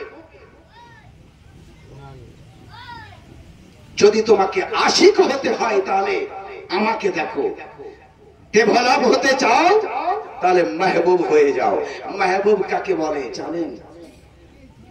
যেমন আপনার জামাই, আপনার জামাই, আমার জামাই, ইনি আমার জামাই, আমার ছাত্র, আমার ছেলে, আমার জান প্রাণ সব। ছাত্র হিসাবে থাপ্পড় মারতে পারবো, থাপ্পড় মারতে পারবো, চড়াতে পারবো, বকতে পারবো, ডাকতে পারবো, সবকিছু করতে পারবো, কিন্তু জামাই হিসাবে মাহবুব, বলুন সুবহানাল্লাহ, জামাই হিসাবে ইনি আমার ঘরের মাহবুব, জামাই হিসাবে ইনি আমার ঘরের তাজ, জামাই হিসাবে ইনি আমার ঘরের সর্দার, জামাই হিসাবে ইনি আমার ঘরের হেড অফ দ্য ডিপার্টমেন্ট। জামাই এর যদি এতটুকু কোনো অটোট হয়ে যায়, জামাই কিন্তু মুখ ফুলিয়ে বাড়ি চলে যাবে, আমার মেয়েটার কষ্ট হবে। বলো, এটা হলো মাহবুব, একেই বলে মাহবুব। তাহলে মাহবুব যদি হতে হয় তাহলে দুনিয়াতে নাম কামানো যাবে, আশিক যদি হতে হয় তাহলে আল্লাহর কাছে নাম কামানো যাবে। একেই বলা হয় আশিক আর মাহবুব। এবার যখন এই কথাটা উনি শুনতে পেলেন তখন আব্দুল কাদের মাহবুবে সুবহানি কুতুবে রব্বানি তিনি কি বলছেন যে বাবা सुनो अगर आशिक बनने में इतना ही तकलीफ है মানে आशिक होते যদি এতই কষ্ট হয় তাহলে ये আব্দুল কাদের आशिक बनकर दिखलाएगा মানে এই আব্দুল কাদের এই গাউসে আজম এই পীরানে পীর তাহলে আশিক হয়েই দুনিয়াকে দেখাবে জোরে বলুন সুবহানাল্লাহ আমার হুজুর গাউসে পাক আশিকে মাহবুব ছিলেন হুজুর গাউসে পাক গরিব ছিলেন না উনি সোনার জুতা পিনতেন বলুন সুবহানাল্লাহ সোনার জুতো উনার ছাগল সোনার খুঁটিতে বাঁধা থাকতো উনার উট সোনার খুঁটিতে বাঁধা থাকতো হিস্ট্রি উঠিয়ে দেখুন গাউসে পাক সকাল বেলায় এক জোড়া সোনার জুতা পিনতেন সন্ধ্যা সারাদিন মহল্লায় ঘুরে বেড়াতেন দেখতেন যে এই ঘরটা খুব গরিব তো তার ঘরে গিয়ে এক জোড়া জুতা খুলে দিয়ে চলে আসতেন বলুন তো তিনি বলছেন আশিক বানতে যদি এতই কষ্ট হয় তাহলে আপনাকে কথা দিলাম আশিক বেরেই দেখাবো এবার উনি চলে এলেন আসার পরে ওনার জননী মাকে বলছেন মৌলভী সাহেবদের মুখ থেকে শুনেছেন ওয়াকিয়াতে আছে যে কোনো কিতাবে পাবেন যে উনি বাগদাদে গিয়েছিলেন পড়তে তো উনি যখন বাগদাদ পড়তে যান তখন ওনার বয়স কত ছিল অনেক মৌলভীরা ভুলভাল ভাবে বুঝতে পেরেছে 4 বছর বয়সে গেছিল 6 বছর বয়সে গেছিল 7 বছর বয়সে গেছিল 8 বছর বয়সে গেছিল ভুলভাল বুঝতে পেরেছেন আমতালার জামতালার বক্তব্যকে রেখে সেট করে দেন হুজুর গাউসে পাক 18 বছর বয়সে পড়তে গেছিলেন বলুন সুবহানাল্লাহ বক্তব্য রাখতে গেলে সঠিক বক্তব্যটা রাখতে হবে যেটা কোরআন হাদিস দলিল পাওয়া যাবে যাই হোক 18 বছর বয়স এবার উনি ঘুরে এলেন ঘুরে আসার পরে বলছে মা বলে জি বেটা বলে মা আমি ইলম হাসিল করতে যাব বাগদাদ তো ওনার মা তখন ওনার মা অনেক বড় আল্লাহর ওলি ছিলেন বুঝতে পেরেছেন ওনার মাও ওলি ছিলেন ওনার বাবাও ওলি ছিলেন ওনার নানাও ওলি ছিলেন ওনার দাদাও ওলি ছিলেন ওনার সারা খানদান ওলি ছিলেন এবারে এইখানে একটা কথা আপনাকে বলে দেই যদি কেউ আপনাকে জিজ্ঞাসা করে যে হযরতে গাউসে আজম কার আওলাদ কোন খানদান থেকে আসছেন তো আপনি বলবেন হযরতে ইমাম হাসান রাদিয়াল্লাহু তাআলা আনহুর খানদান থেকে আসছে ওনার আওলাদ থেকে এখানে একটা কথা আপনাদেরকে আমি জানিয়ে দেই আমার মানু ভাই বলেছিলেন কারবালার কথা কারবালার কথাটা আমি বলতে পারছি না কিন্তু তবুও কিন্তু কথাটা চলে এলো ইমাম হাসান হোসেনের কথাটা শুনে রাখুন কথাটা কাজে লাগবে রাসূল পাক সাল্লাল্লাহু তাআলা আলাইহি সাল্লাম মদিনা শরীফে মা ফাতেমার বাড়িতে হাজির দিলেন যখন মা ফাতেমার বাড়িতে উনি এলেন নবী পাক আমার সদা সর্বদাই সব সময় ইমাম হুসাইন আলাইহিস সালামকে বেশি মহব্বত করতেন ছোট বলে কিন্তু হঠাৎ করে একদিন বাবা হযরতে ইমাম হাসান রাদিয়াল্লাহু তাআলা আনকে তিনি কোলে করে নিয়ে অত্যন্ত আদর করিতেছেন আর ওনার পেশানিতে অত্যন্ত চুমা খাইতেছেন জগৎ জননী নবী নন্দিনী বলছেন আব্বা জান আজকে কি বাবা আমার হুসাইন থেকে আমার হাসানকে অতি যত্ন করা হচ্ছে ব্যাপারটা কি আজকে কিছু বুঝতে পারছি না বাপ বেটির প্রেম দেখুন কেমন বেটি আল্লাহ নবী বলেছেন বেটি খোদা কি রহমত है বেটি আপনার রহমত একটা বেটি যখন জন্ম হয় অনেকে মুখ টাড়ায় সালা বেটি হলো রে বেটি হচ্ছে ভাই না বেটি হচ্ছে মুখটা নামিয়ে বলছে বেটি হচ্ছে আরে বেটি খোদা কি রহমত है বেটি তোমার ঘরের রহমত औरत तुम्हारी इज्जत है औरत तुम्हारी इज्जत है और माँ तुम्हारी जन्नत है। জান্নাত যদি দেখতে চাও তাহলে মায়ের পায়ের নিচে এসো, তুমি জান্নাত দেখতে পাবে। জান্নাত যদি দেখতে যাও তাহলে মায়ের পায়ের নিচে এসো, তাহলে জান্নাত দেখতে পাবে। তো হযরত ইমামে হাসান রাদিয়াল্লাহু তাআলা আনহুকে কোলে করে নিয়ে খুব আদর করছেন। তো মা ফাতেমা বলছেন, আব্বা কি ব্যাপার? তো আমার নবী বলছেন, শোনো ফাতেমা, আজকে আমি হাসানের চেহারাতে এমন একটা জিনিস দেখতে পাচ্ছি যেটা অত্যন্ত অত্যন্ত গুরুত্বপূর্ণ। বলে আব্বা কি? বলে আমি আমার হাসানের চেহারা থেকে, ওনার পেশানি থেকে একটা নূর দেখতে পাচ্ছি, যে নূরটা দুনিয়ার বুকে আবির্ভূত হয়ে সারা দুনিয়াকে আলোর পথে নিয়ে আসবে। তার নাম হবে আব্দুল কাদের। বলুন সুবহানাল্লাহ। আয়ে नहीं है धूम मचाए हैं, आए नहीं है धूम मचाए हैं। আসেননি দুনিয়াতে, কিন্তু দুনিয়াতে ওনার সিগন্যাল চলে আসতে গেছে। 12 ইমাম নাম শুনেছেন? 12 ইমাম। ইমাম হুসাইন রাদিয়াল্লাহু তাআলা আনহুর তরফ থেকে যত সন্তান সবাই ইমাম। হযরত ইমাম হুসাইনের সন্তান ইমাম জয়নুল আবেদিন তিনি ইমাম। ইমাম জয়নুল আবেদিনের বেটা ইমাম জাফর সাদিক তিনি ইমাম। হযরত ইমাম জাফর সাদিকের বেটা মুসা কাজিম তিনি ইমাম। 9 জন ইমাম ইমাম হুসাইনের তরফ থেকে। মাওলা আলী, হাসান, হোসেন দিয়ে 12 ইমাম।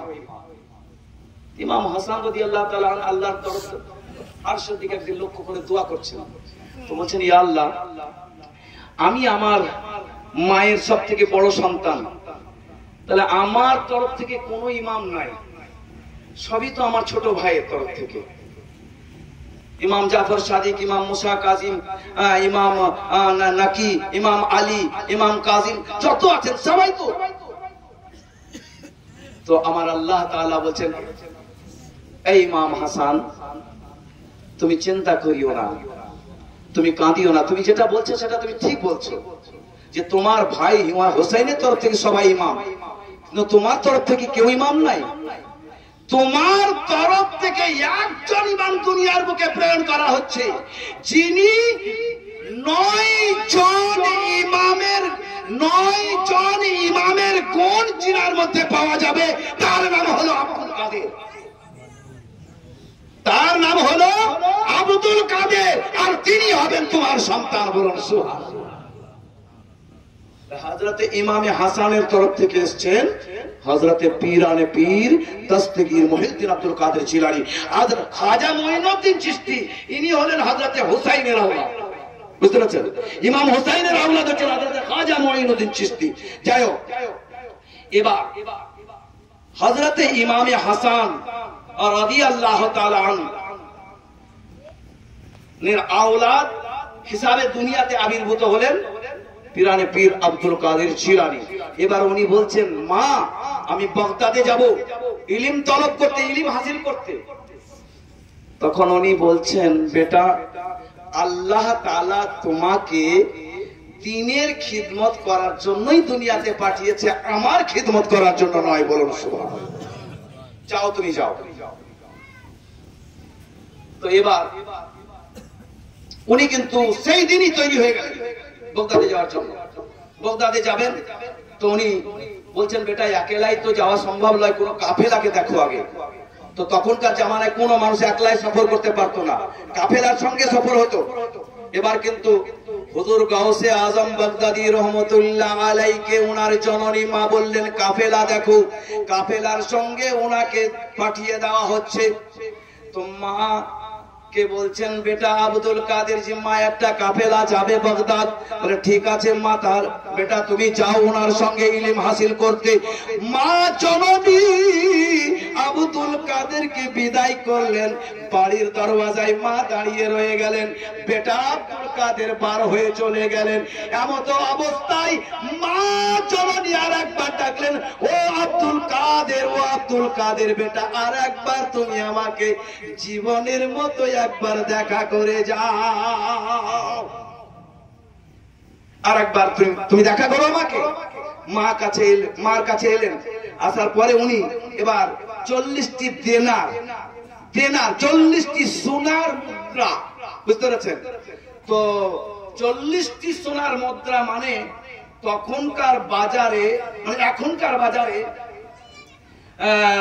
20টা দেনা মুদ্রা মানে 7.5 তোলা, 7.5 তোলা সোনা, মানে 40টা তোলা মানে 15 তোলা সোনা হলো। 15 তোলা 20 দেনারে 7.5 তোলা হয়, বুঝতে পারছেন? তাহলে 40 দেনারে 15 তোলা হলো। 15 তোলা সোনা ওনার শরীরের মধ্যে ওনাকে দিয়ে দেওয়া হলো, মানে সাদরির ভিতরে সেলাই করে দিলেন। তো বলে বেটা এটা তোমার খরচার জন্য, আর শোনো তোমার বাপের দেওয়া একটা ওজিফা, এই ওজিফাটা আপনারা প্রত্যেকেই আজকের মিলাদের জন্য আপনাদেরকে আমি তওবা দিয়ে যাচ্ছি, দুঃখে সুখে মুসিবতে এটা পড়বেন। আমার হুজুর গাউসে পাক সারা জীবন ওই দিন থেকে নিয়ে 91 বছর বয়স পর্যন্ত এই মায়ের দেওয়া ওজিফাটা তিনি পাঠ করেছিলেন। বলছেন বেটা তোমার বাপের দেওয়া একটা ওজিফা তুমি নিয়ে যাও, দুঃখে সুখে মুসিবতে এটা পড়বেন। এটাকে আপনারা শুনবেন, এই দোয়াটা মুখস্থ করবেন, করে নিয়ে দেখেন। আমি আপনাকে দুই একবার পড়ে দিচ্ছি। আল্লাহুল কাফি, কাসাতুল কাফি, ওয়াজাতুল কাফি, কাফানিল কাফি, লিকুল্লি কাফি, ওয়া নি'মাল কাফি, ওয়ালিল্লাহিল হামদ। আল্লাহুল কাফি, কাসাতুল কাফি, ওয়াজাতুল কাফি, কাফানিল কাফি, ওয়া লিকুল্লি কাফি, ওয়া নি'মাল কাফি, ওয়ালিল্লাহিল হামদ। জরুরত পড়ে মৌলভী সাহেবের কাছ থেকে লিখে নেবেন। এটা আপনি দেখবেন ইউটিউবের মধ্যেও পেয়ে যাবেন, যে হুজুর গাউসে পাকের ওজিফা বললেও পেয়ে যাবেন। তো এই ওজিফাটা উনাকে দিয়ে দেওয়া হলো, বলে বেটা এই ওজিফাটা নিয়ে যাও। হুজুর গাউসে পাক সেই দিন থেকে এই ওজিফাটা পড়তে শুরু করলেন। এবার উনি চলে গেলেন বাগদাদে।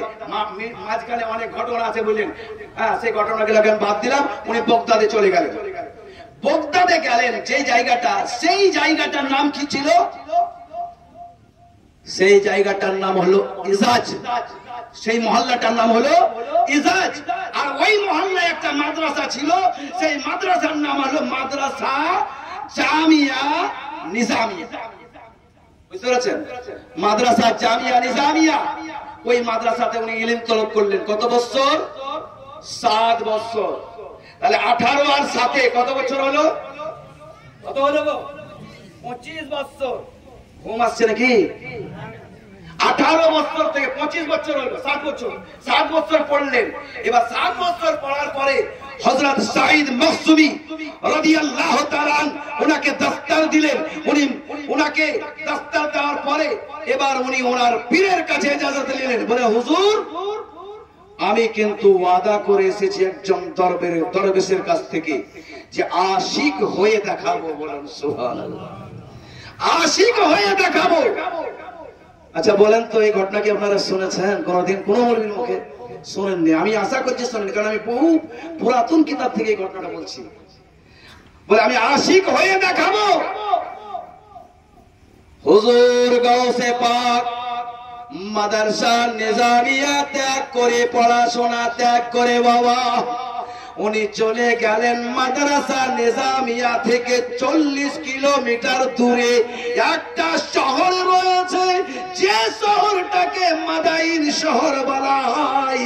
যেই শহরের মধ্যে হযরতে সালমান ফারসি রাদিয়াল্লাহু তাআলা আনহুর রওজা মুবারক রয়েছে। একটা হুজরা ঘর রয়েছে, ওখানে হযরতে আমির খুসরু যেদিন আমার রাসূলুল্লাহ দুনিয়াতে তাশরীফ আনেন সেই দিন ওই ঘরটা ফেটে গেছিল রাসূলুল্লাহর জন্মের টাইমে। বলুন সুবহানাল্লাহ। এবার আসো, উনি আশিক হয়ে যাওয়ার জন্য জঙ্গলের ভিতরে প্রবেশ করলেন। এবার দিন ও রাত যিনি সোনার জুতা পিঁধে জীবন ধারণ করেছেন, যিনার বাড়িতে টাকার কোনো অভাব ছিল না, যার পয়সার কোনো কমি ছিল না, যিনি আরব খারব টাকার মালিক ছিলেন।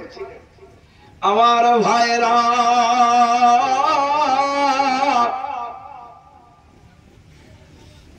হুজুর গাউসে পাক আমার মাদাইন শহরে জঙ্গলের ভিতরে প্রবেশ করলেন। বাবা, কেবল ওনার জিকির ছিল লা ইলাহা ইল্লাল্লাহ, লা ইলাহা ইল্লাল্লাহ, লা ইলাহা ইল্লাল্লাহ, আল্লাহু লা ইলাহা ইল্লাল্লাহ, লা মাবুদা ইল্লাল্লাহ, লা মাওজুদা ইল্লাল্লাহ, লা মাশহুদা ইল্লাল্লাহ, লা মাওতুদা ইল্লাল্লাহ, লা ইলাহা ইল্লাল্লাহ, লা ইলাহা ইল্লাল্লাহ, লা ইলাহা ইল্লাল্লাহ, মুহাম্মাদুর রাসূলুল্লাহ। জোরে পড়ো আল্লাহুম্মা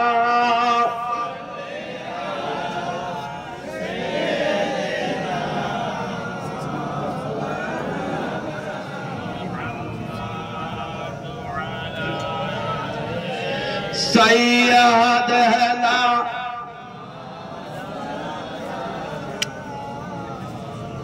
10টা 15 লায়ালে সাইয়্যিদানা মাওলানা মুহাম্মদ ওলিদের ওই সম্রাট তুমি, পীরানে পীর লাশানি ওলিদের ওই রাজা মহারাজ, লাও মোদের সালাম খানি আব্দুল কাদের জিলানি। ও গো কৃপা করে রাখো মোদের লাজ, ও গো কৃপা করে রাখো মোদের লাজ, ও গো কুতুবে রব্বানি। ভাইরা আমার, 10:30টার মধ্যে আমাকে শেষ করতে হবে, যার জন্য এবার মিডিলের ঘটনা আমি সব বাদ দিলাম। মাদাইন শহরে উনি এইভাবে গাছের পাতা খেয়ে কোনদিন গাছের পাতা খান, কোনদিন এক ঢোক পানি খান, এইভাবেই কিন্তু 25 বছর আমার হুজুর গাউসে পাক মাদাইন শহরের জঙ্গলে আলিশান জিন্দেগিকে ত্যাগ করে আল্লাহকে রাজি করার জন্য নিজেকে আশিক হলে। মিডিলে অনেক ঘটনা ছিল ভাই, এইসব জীবনী বলতে গেলে 2-3 ঘন্টা 4 ঘন্টার দরকার। মগরব পরে বসে থাকবে, রাত 12টা পর্যন্ত লাগবে, বুঝতে পেরেছেন? আমাকে যখনই রাখবেন টাইম 3 ঘন্টা 4 ঘন্টা রাখবেন, যেখান থেকে বলবেন ধারাবাহিক আলোচনা করে আপনাকে শোনাবো। কিন্তু এ কেটে কেটে আমাকে বাধ্য বলতে হচ্ছে টাইমের অবস্থা। যাই হোক, কারণ খাবারের ব্যবস্থা আছে, বুঝতে পেরেছেন? যেখানে খাবারের ব্যবস্থা নাই সেখানে লোক নাই, বুঝলেন তো? যাই হোক ভাইরা আমার, এবার শুনুন, হুজুর গাউসে পাক না খেয়ে 25 বছর কাটালেন। কিতাব বলছে না খেয়ে। সম্ভব? এটা কি সম্ভব বলুন? সম্ভব নয়। তাহলে এবার আপনি বলেন, আপনারা জানেন যে হযরতে ফাতেমার, অনেকে বলে না, অনেক মৌলভী সাহেবরা বলেন ফাতেমা অত্যন্ত গরীব ছিলেন, বলে না? বলেন আরে ভাই, হ্যাঁ না? ফাতেমা অত্যন্ত গরীব ছিলেন, ফাতেমা অত্যন্ত দুঃখী ছিলেন, ফাতেমার ঘরে 2-3 দিন ধরে খানা হতো না, খাবার হতো না। হ্যাঁ, বলতো না? সমস্ত ভুল কথা এগুলো, জিজ্ঞাসা করবেন যে কোনো মুক্তি, এগুলো ভুল কথা। ফাতেমা কোনদিন গরীব ছিলেন না, আল্লাহর ওলি কোনদিন গরীব ছিলেন না, মাওলা আলী মুশকিল কুশা কোনদিন গরীব ছিলেন না। মা ফাতেমা যেদিন ইন্তেকাল করেন, ওনার কাফনটা আনা হয়েছিল জানেন? তখনকার টাইমে 1 লক্ষ টাকার দাম ছিল। তখনকার টাইমে 1 লাখ টাকা কোথা থেকে আনা হয়েছিল ইয়ামান শহর থেকে এনেছিলেন মৌলা আলী মুশকিল কুশা আগে। কারণ কেন? উনি তো জানতেন যে ফাতেমার ইন্তেকাল হবে 6 মাস পরে, টাইম টেবিল আল্লাহর নবী দিয়ে গেছিলেন। শুনে রাখুন কথাটা, মা ফাতেমার যে খাট, যে কাফনটা বানানো হয়েছিল, কাফনটা আনা হয়েছিল 1 লক্ষ টাকা দাম ছিল তার। মা ফাতেমাকে যে খাটটা তৈরি করা হয়েছিল, সে খাটটা কোন কাঠের খাট ছিল জানেন আপনারা? আর সবই তো বলছেন না, তাহলে এত বড় বড় জলসা হচ্ছে, মৌলভী মুফতি মুহাদ্দিস আসছে, আপনারা কি শুনছেন তাহলে? ভাইরা আমার শুনুন, মা ফাতেমার জন্য যে খাটটা তৈরি করা হয়েছিল, সেই খাটটার কাঠ ছিল শামসাদ গাছের কাঠ। শামসাদ গাছের কাঠ, বুঝতেছেন? সেই কাঠটা যেখানে সেখানে পাওয়া যায় না, একমাত্র কুহে তুর পাহাড়ের উপরে পাওয়া যায়। বুঝতে পেরেছেন? কুহে তুর পাহাড়ের উপরে। তারপরে অনেকে বলেন আমার নবী খুব গরিব ছিলেন, হ্যাঁ, আমার নবী সারা দুনিয়ার মালিক কোন মাকার, আর ওনাকে বলছেন খুব গরিব ছিলেন। আমার নবী খুব গরিব ছিলেন, হ্যাঁ, তোমার কাছে ভিক্ষা চাইতে এসছে নাকি? আমার নবী এত গরিব ছিলেন যে ওনার ঘরে ভিক্ষা চাইতে আসতেন। আর আপনি শুনুন, হিস্ট্রি উঠিয়ে দেখুন, আল্লাহর নবীর যেদিন আকিকা হয়েছিল, হযরতে আবু তালিব রাদিয়াল্লাহু তাআলা আনহু ওনার আকিকার খানায় 1 মাস মদিনা মক্কাওয়ালাকে খাওয়াইছিল। আর ইমাম হোসাইনের যখন আকিকা হয়, তখন সুবহানাল্লাহ, আল্লাহর নবী 14 মাস ধরে ওনার আকিকার খানা খাওয়াইছিলেন। বলে নবী গরিব ছিলেন? হ্যাঁ, এগুলা বেয়াদবি কথা। আল্লাহর নবী যিনি আসমানের মালিক, জমিনের মালিক, কওন মাকা বলা হয়, মালিকে মুখতার, আর তাকে তুমি বলছো গরিব? মা ফাতেমাকে ভোগ লাগতো না, বুঝতে পারছেন কথাটা? মা ফাতেমাকে ভোগ লাগতো না। মা ফাতেমা জীবনে নাপাক হননি। কারণটা কি ছিল? ভোগ কেন লাগতো না ওনাকে? পিয়াস কেন লাগতো না? আল্লাহর নবী আকাই নামদার, মদিনার তাজদার, মক্কার সরদার, নাইমে পরওয়ারদিগার, সাইয়্যিদুল মুরসালিন, রাহমাতাল লিল আলামিন, খাতেমিন নবিয়্যিন, তিনি ওনার পৃষ্ঠ মুবারকে নিজের নূরওয়ালা হাত একবার বুলিয়ে দিয়েছিলেন যে ফাতেমা, জীবনে তোমাকে ভোগও লাগবে না, পিয়াসও লাগবে না। বলে নিজের ইচ্ছা অনুযায়ী যখন মন হতো তখন একটু খেতে। এসব নবীর খানদানি নূর, ইনাদের সামনে আজকে নবী মাটির তৈরি না নবী নূরের তৈরি, হ্যাঁ, আরে এগুলা বলে না অনেকেই, নবী নূরের তৈরি না মাটির তৈরি। বুঝলে? ফাতেমার সম্পর্কে কলম করছে, বিবি আমিনা জান্নাতে যাবে না জাহান্নামে যাবে, আবু তালেব জান্নাতে যাবে না জাহান্নামে যাবে। আরে তুই কোন জায়গায় যাবি সেটা দেখ, তারপর তো ওই দিককে চিন্তা করবি। হ্যাঁ, তুই কোনটি যাবি সেটা দেখ। হ্যাঁ, তোর বদলের গন্ধতে লোক 10 হাত দূরে পালিয়ে যাবে, আর রাসূলুল্লাহর বগলের ঘামে লোকে বিবাহতে ব্যবহার করত। ওনার শরীরের ঘাম মুবারককে নিয়ে লোকে ব্যবহার করতো বিবাহ হতে। আর সেই নবীর সামনে বলছে মাটির ছিল না নবীর ছিল, এরকম ধরনের কটূক্তি, বুঝতে পেরেছেন, আলোচনা হয়। হযরতে মা ফাতেমা জোহরা রাদিয়াল্লাহু তাআলা আনহার জানাজা রাত্রি বেলাতে হয়েছিল। 8 থেকে 10 জন ব্যক্তি ছিলেন। রাত্রি 12টায়, গভীর রাত্রিতে ওনাকে কাফন দাফন করা হয়। যাই হোক, আমার মানু ভাই বলেছিলেন বলি ওনার সম্মান বাঁচানোর জন্য কেবল এই কথাটাই বললাম। ইনশাআল্লাহ তাআলা হায়াতে বাঁচিয়ে থাকলে মানু ভাই ইনশাআল্লাহ আবার কখনো আমি শোনাবো আপনাকে।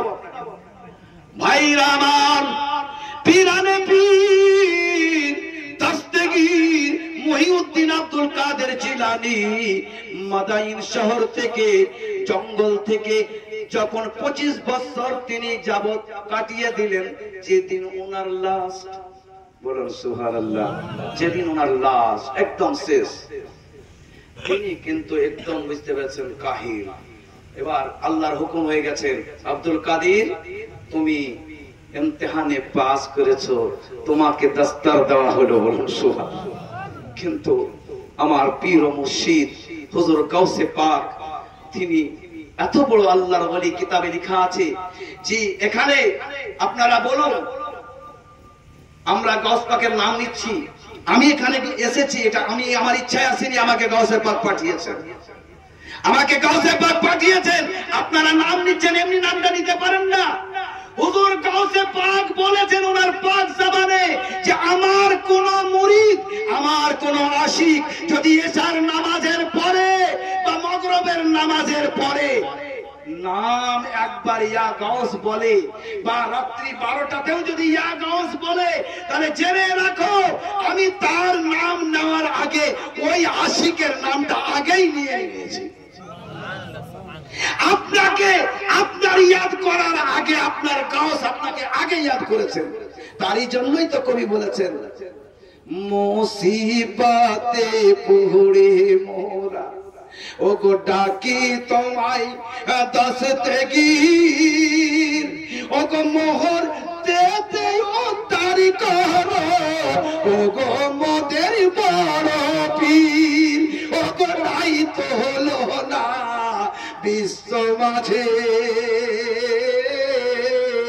পীরানে পীর লাসানি আব্দুল কাদের জিলানি, ওলিদের ওই সম্রাট গো তুমি, ওলিদের ওই রাজা মহারাজ গো তুমি, লাও মোদের সালাম খানি।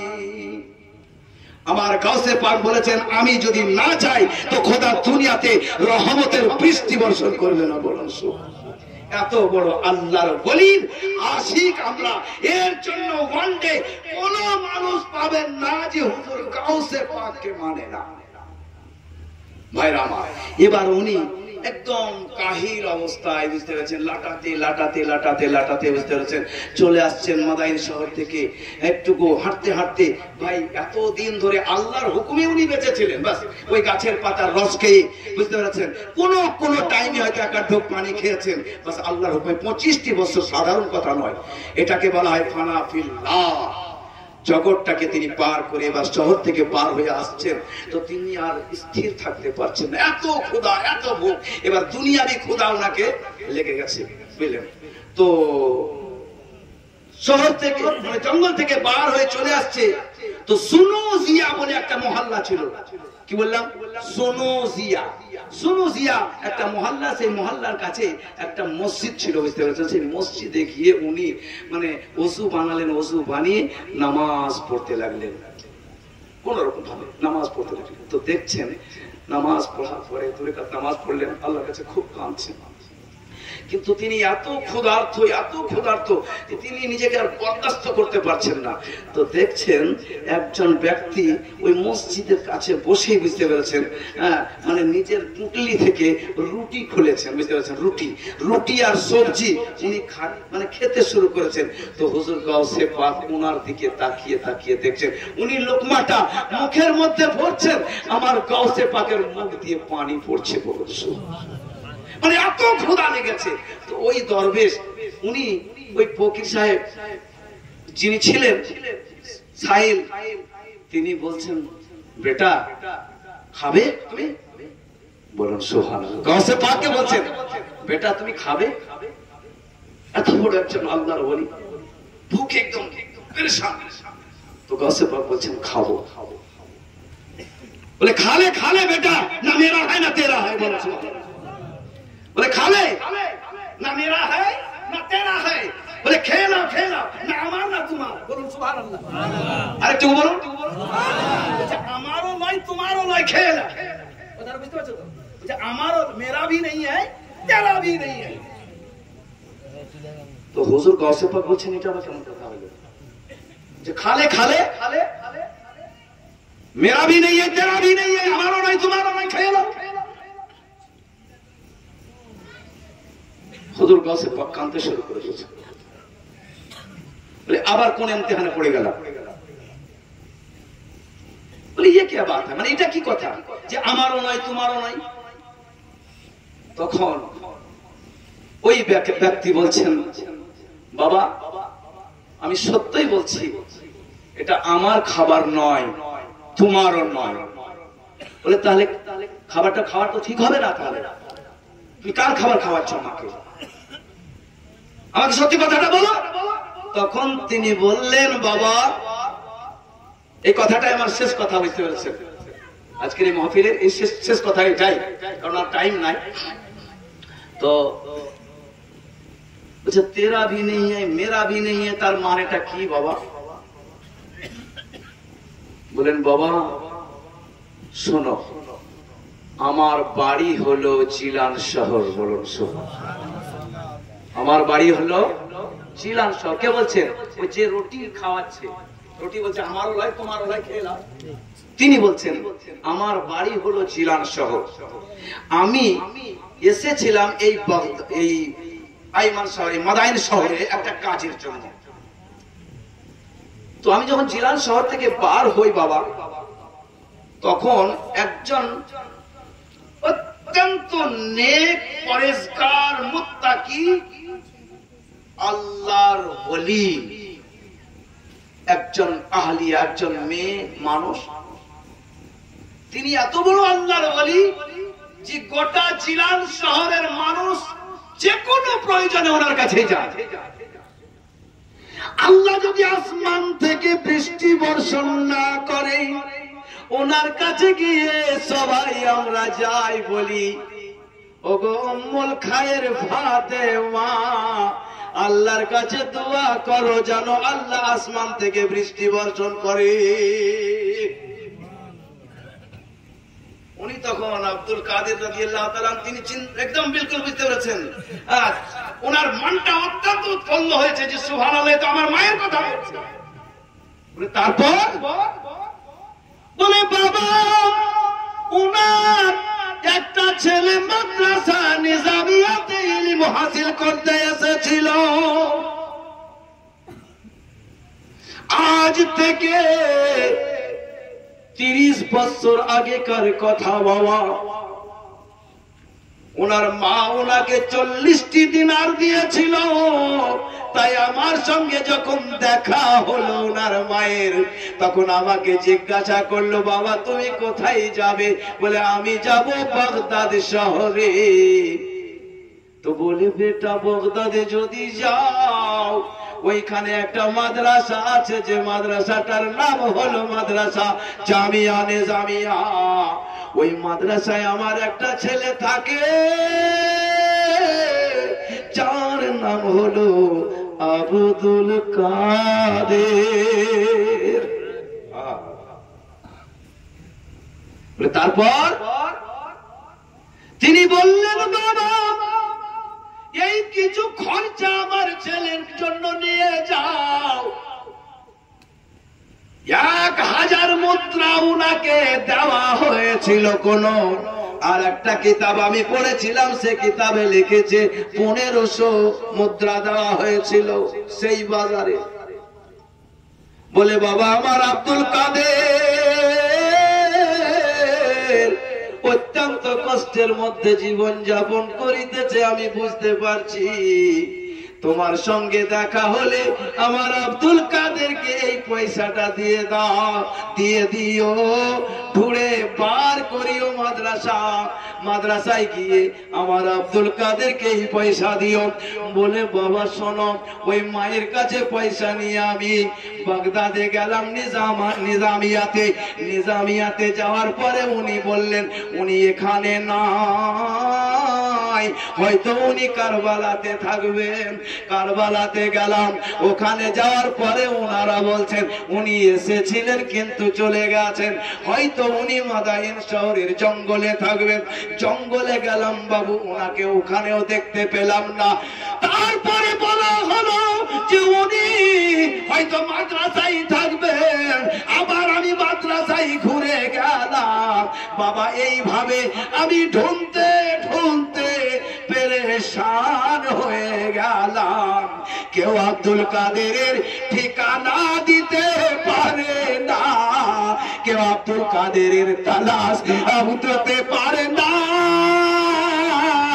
কেউ বলতে পারে না আব্দুল কাদের কোথায় রয়েছে। বাবারে, আমি আমানত নিয়ে এসেছিলাম, সে আমানতটা ওনার হাতে দেওয়ার জন্য খুঁজে বেড়ালাম আব্দুল কাদেরকে, আজ 6 মাস থেকে খুঁজছি বাবা, আব্দুল কাদেরের দেখা হলো না। যে পয়সা আমার কাছে ছিল বাবা, সব পয়সা আমার শেষ হয়ে গেছে।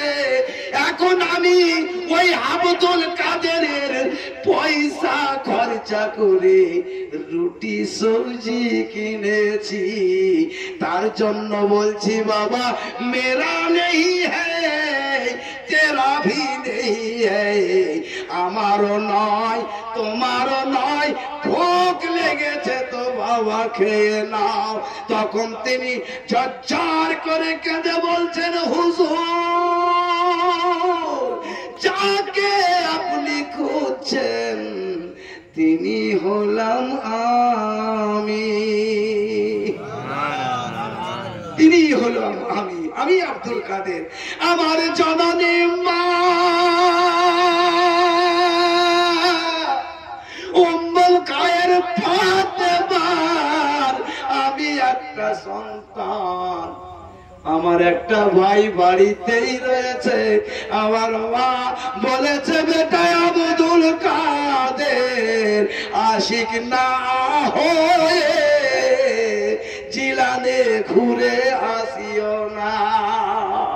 তাই বাবা আমার আজকে কোর্স কমপ্লিট হয়েছে। তখন তিনি উঠে দাঁড়িয়ে গসে পাকের পদ চুম্বন করতে শুরু করলেন। আপনি উম্মুল খায়ের ফাতেমার বেটা, আপনার নাম আব্দুল কাদের। বলে, হুজুর এতক্ষণ পর্যন্ত আপনি আমার মেহমান ছিলেন, এবার আমি হলাম আপনার মেহমান। যদি আপনি হুকুম দেন তাহলে এক নাওয়ালা খেতে পারি, কারণ এই রুটিটা আমার পয়সার নয়, এটা হলো বাবা আপনার পয়সার রুটি। বলুন ভাইরা আমার, গাউসে পাক তিনি ওনার সঙ্গে বুকে বুক মিলিয়ে খুব কাঁদলেন। কাঁদার পরে ওনার জন্য দোয়া করলেন। রুটি একসঙ্গে খেলেন। খাওয়ার পরে ওই আমানতের পয়সা উনি নিলেন। নেওয়ার পরে ওনাকে কেরায়া ভাড়া দিলেন। দেওয়ার পরে বলেন, চলেন আমরা মাদ্রাসা নিজামিয়াতে যাই। মাদ্রাসায় নিজামিয়াতে গিয়ে হুজুর গাউসে পাক সমস্ত মায়ের দেওয়া পয়সাতে সামান কিনে সমস্ত গরিব এতিম মিসকিনকে দান করে দিলেন। বলুন সুবহানাল্লাহ। বলে, আব্দুল কাদের, বলে কি ব্যাপার, তোমার কাছে এত পয়সা কোথা থেকে এলো? বলে, হুজুর আমার মা ইনাকে দিয়ে পাঠিয়েছিলেন। কে বলছেন? এটা ওনার পীর হুজুর সৈয়দ মাহজুবী রহমাতুল্লাহ আলাইহি বলছেন। এবার ওনাকে বলছেন, হুজুর তাহলে আমার ডিউটি শেষ, আমি এবার কি করব? তখন তিনাকে বলা হলো, তুমি আল্লাহর কাছে দরখাস্ত করো, তুমি কি করবে? এবার দেখুন, আশিক ফানাফিল্লাহ মধ্যে তিনি চলে গেছেন। তিনি এবার আল্লাহকে বলছেন, এই মেরে রব, এই মেরে পরওয়ারদিগার, হে আমার আল্লাহ, এবার আমি কি করব? এবার আমি জিলান শহরে যেতে পারি, আমি আমার মায়ের কাছে যেতে পারি, আমি আমার ঘরে যেতে পারি, আমি আমার দেশে যেতে পারি, আমি আমার শহরে যেতে পারি। আল্লাহর তরফ থেকে বলছেন, হে আব্দুল কাদের, তোমার জন্য বাগদাদ। বলুন সুবহানাল্লাহ। তোমার জন্য বাগদাদ, তোমাকে বাগদাদেই থাকতে হবে। উনি বলছেন, ইয়া ইলাহাল আলামিন, এই বাগদাদে থাকা আমার পক্ষে সম্ভব নয়। তারপর তখন আবার বলছেন, না তোমাকে এখানেই থাকতে হবে, তোমার জন্য বাগদাদ। বলেন, না হুজুর, না ইলাহাল আলামিন, আমি থাকতে পারবো না। তৃতীয়বার তিনি বলছেন, এই মাহবুবে সুবহানী, এই আব্দুল কাদের, তোমাকে বাগদাদেই থাকতে হবে। তখন আল্লাহর ওলি হুজুর গাউসে জামা কুতুবে জামা মাহবুবে সুবহানী বলছেন, কি বলছেন জানেন? বলেন, থাকবো, তাহলে একটা শর্ত আছে। কাকে বলছেন? আল্লাহকে বলছেন। বলে, কি শর্ত? বলে, ইলাহাল আলামিন, আমার 70টি শর্ত রয়েছে, আর 70টি শর্ত আপনাকে দাবি করতে হবে। আল্লাহর কাছে উনি 70টি দাবি রাখলেন, বুঝতে পেরেছেন? তার মধ্যে একটা শর্ত আপনাকে আমি শুনিয়ে দিচ্ছি। 70টা শর্ত মধ্যে একটা শর্ত আপনাকে আমি শোনাচ্ছি। ৭০টা শর্তের কথা লেখা আছে, কিন্তু ৭০টা শর্ত কি কি ছিল এটা কিন্তু কিতাবের মধ্যে লেখা নাই। একটা শর্ত লেখা আছে, আমি সেইটাই প্রকাশ করছি আপনার সামনে। কি বলে? এ আল্লাহ, আমি জিলান শহরে আর যাব না, আমি বাগদাদেই থাকবো, কিন্তু আমার শর্ত হলো এইটাই যে আমার যারা আশিক, আমার নবীর যারা উম্মত, আমার যারা আশিক, আমার যারা প্রেমিক, আমার যারা দিওয়ানা, আমার যারা মুরিদ, যারা কাদিরিয়া তরিকাতে যারা বায়াত হয়ে গেছে, তারা যেন তওবা না করে মৃত্যুবরণ করে। তওবা না করে যেন তাদের মৃত্যু না হয়। হুজুর গাউসে পাক বলেন তওবা না করে যেন তাদের মৃত্যু না হয়। হে আল্লাহ, তুমি তাদেরকে তওবা করিয়ে দিও, তওবা করার তৌফিক দান করিও এবং ঈমানের হালাতে তাদের মওত দান করিও। বলুন সুবহানাল্লাহ। এটা আমার গাউসে পাক আল্লাহর কাছে ওয়াদা নিয়েছিলেন, যার জন্য উম্মতে মুসলিমা অনেকেই দেখবেন কালমা লা ইলাহা ইল্লাল্লাহ মুহাম্মাদুর রাসূলুল্লাহ পড়তে পড়তে অনেকের মরণ হয়ে যায়, ভাই না? অনেকে জবানে জাহির করে না, অনেকে হুকুমেও পড়ে দেয়। ইনশাআল্লাহ যারা নবীর প্রেমিক, নবীর আশিক, তারা অবশ্যই জান্নাতি হবেন, নিজের একটু ঈমান আমলকে যদি ঠিক রাখেন। ইনশাআল্লাহ তাআলা আমাদের গাউস পাকের ওসিলায়, পাক পাঞ্জাতের ওসিলায়, খাজা পাকের ওসিলায়, আল্লাহর ওলিদের দুআতে আমাদের জান্নাত অবশ্যই ধরা রয়েছে ইনশাআল্লাহ, ইনশাআল্লাহ। তাই ভাইরা আমার, যাই হোক, আমার আপনাদের কিমতি ওয়াক্ত, কিমতি টাইম, মূল্যবান সময়কে আমি নিলাম। আপনারা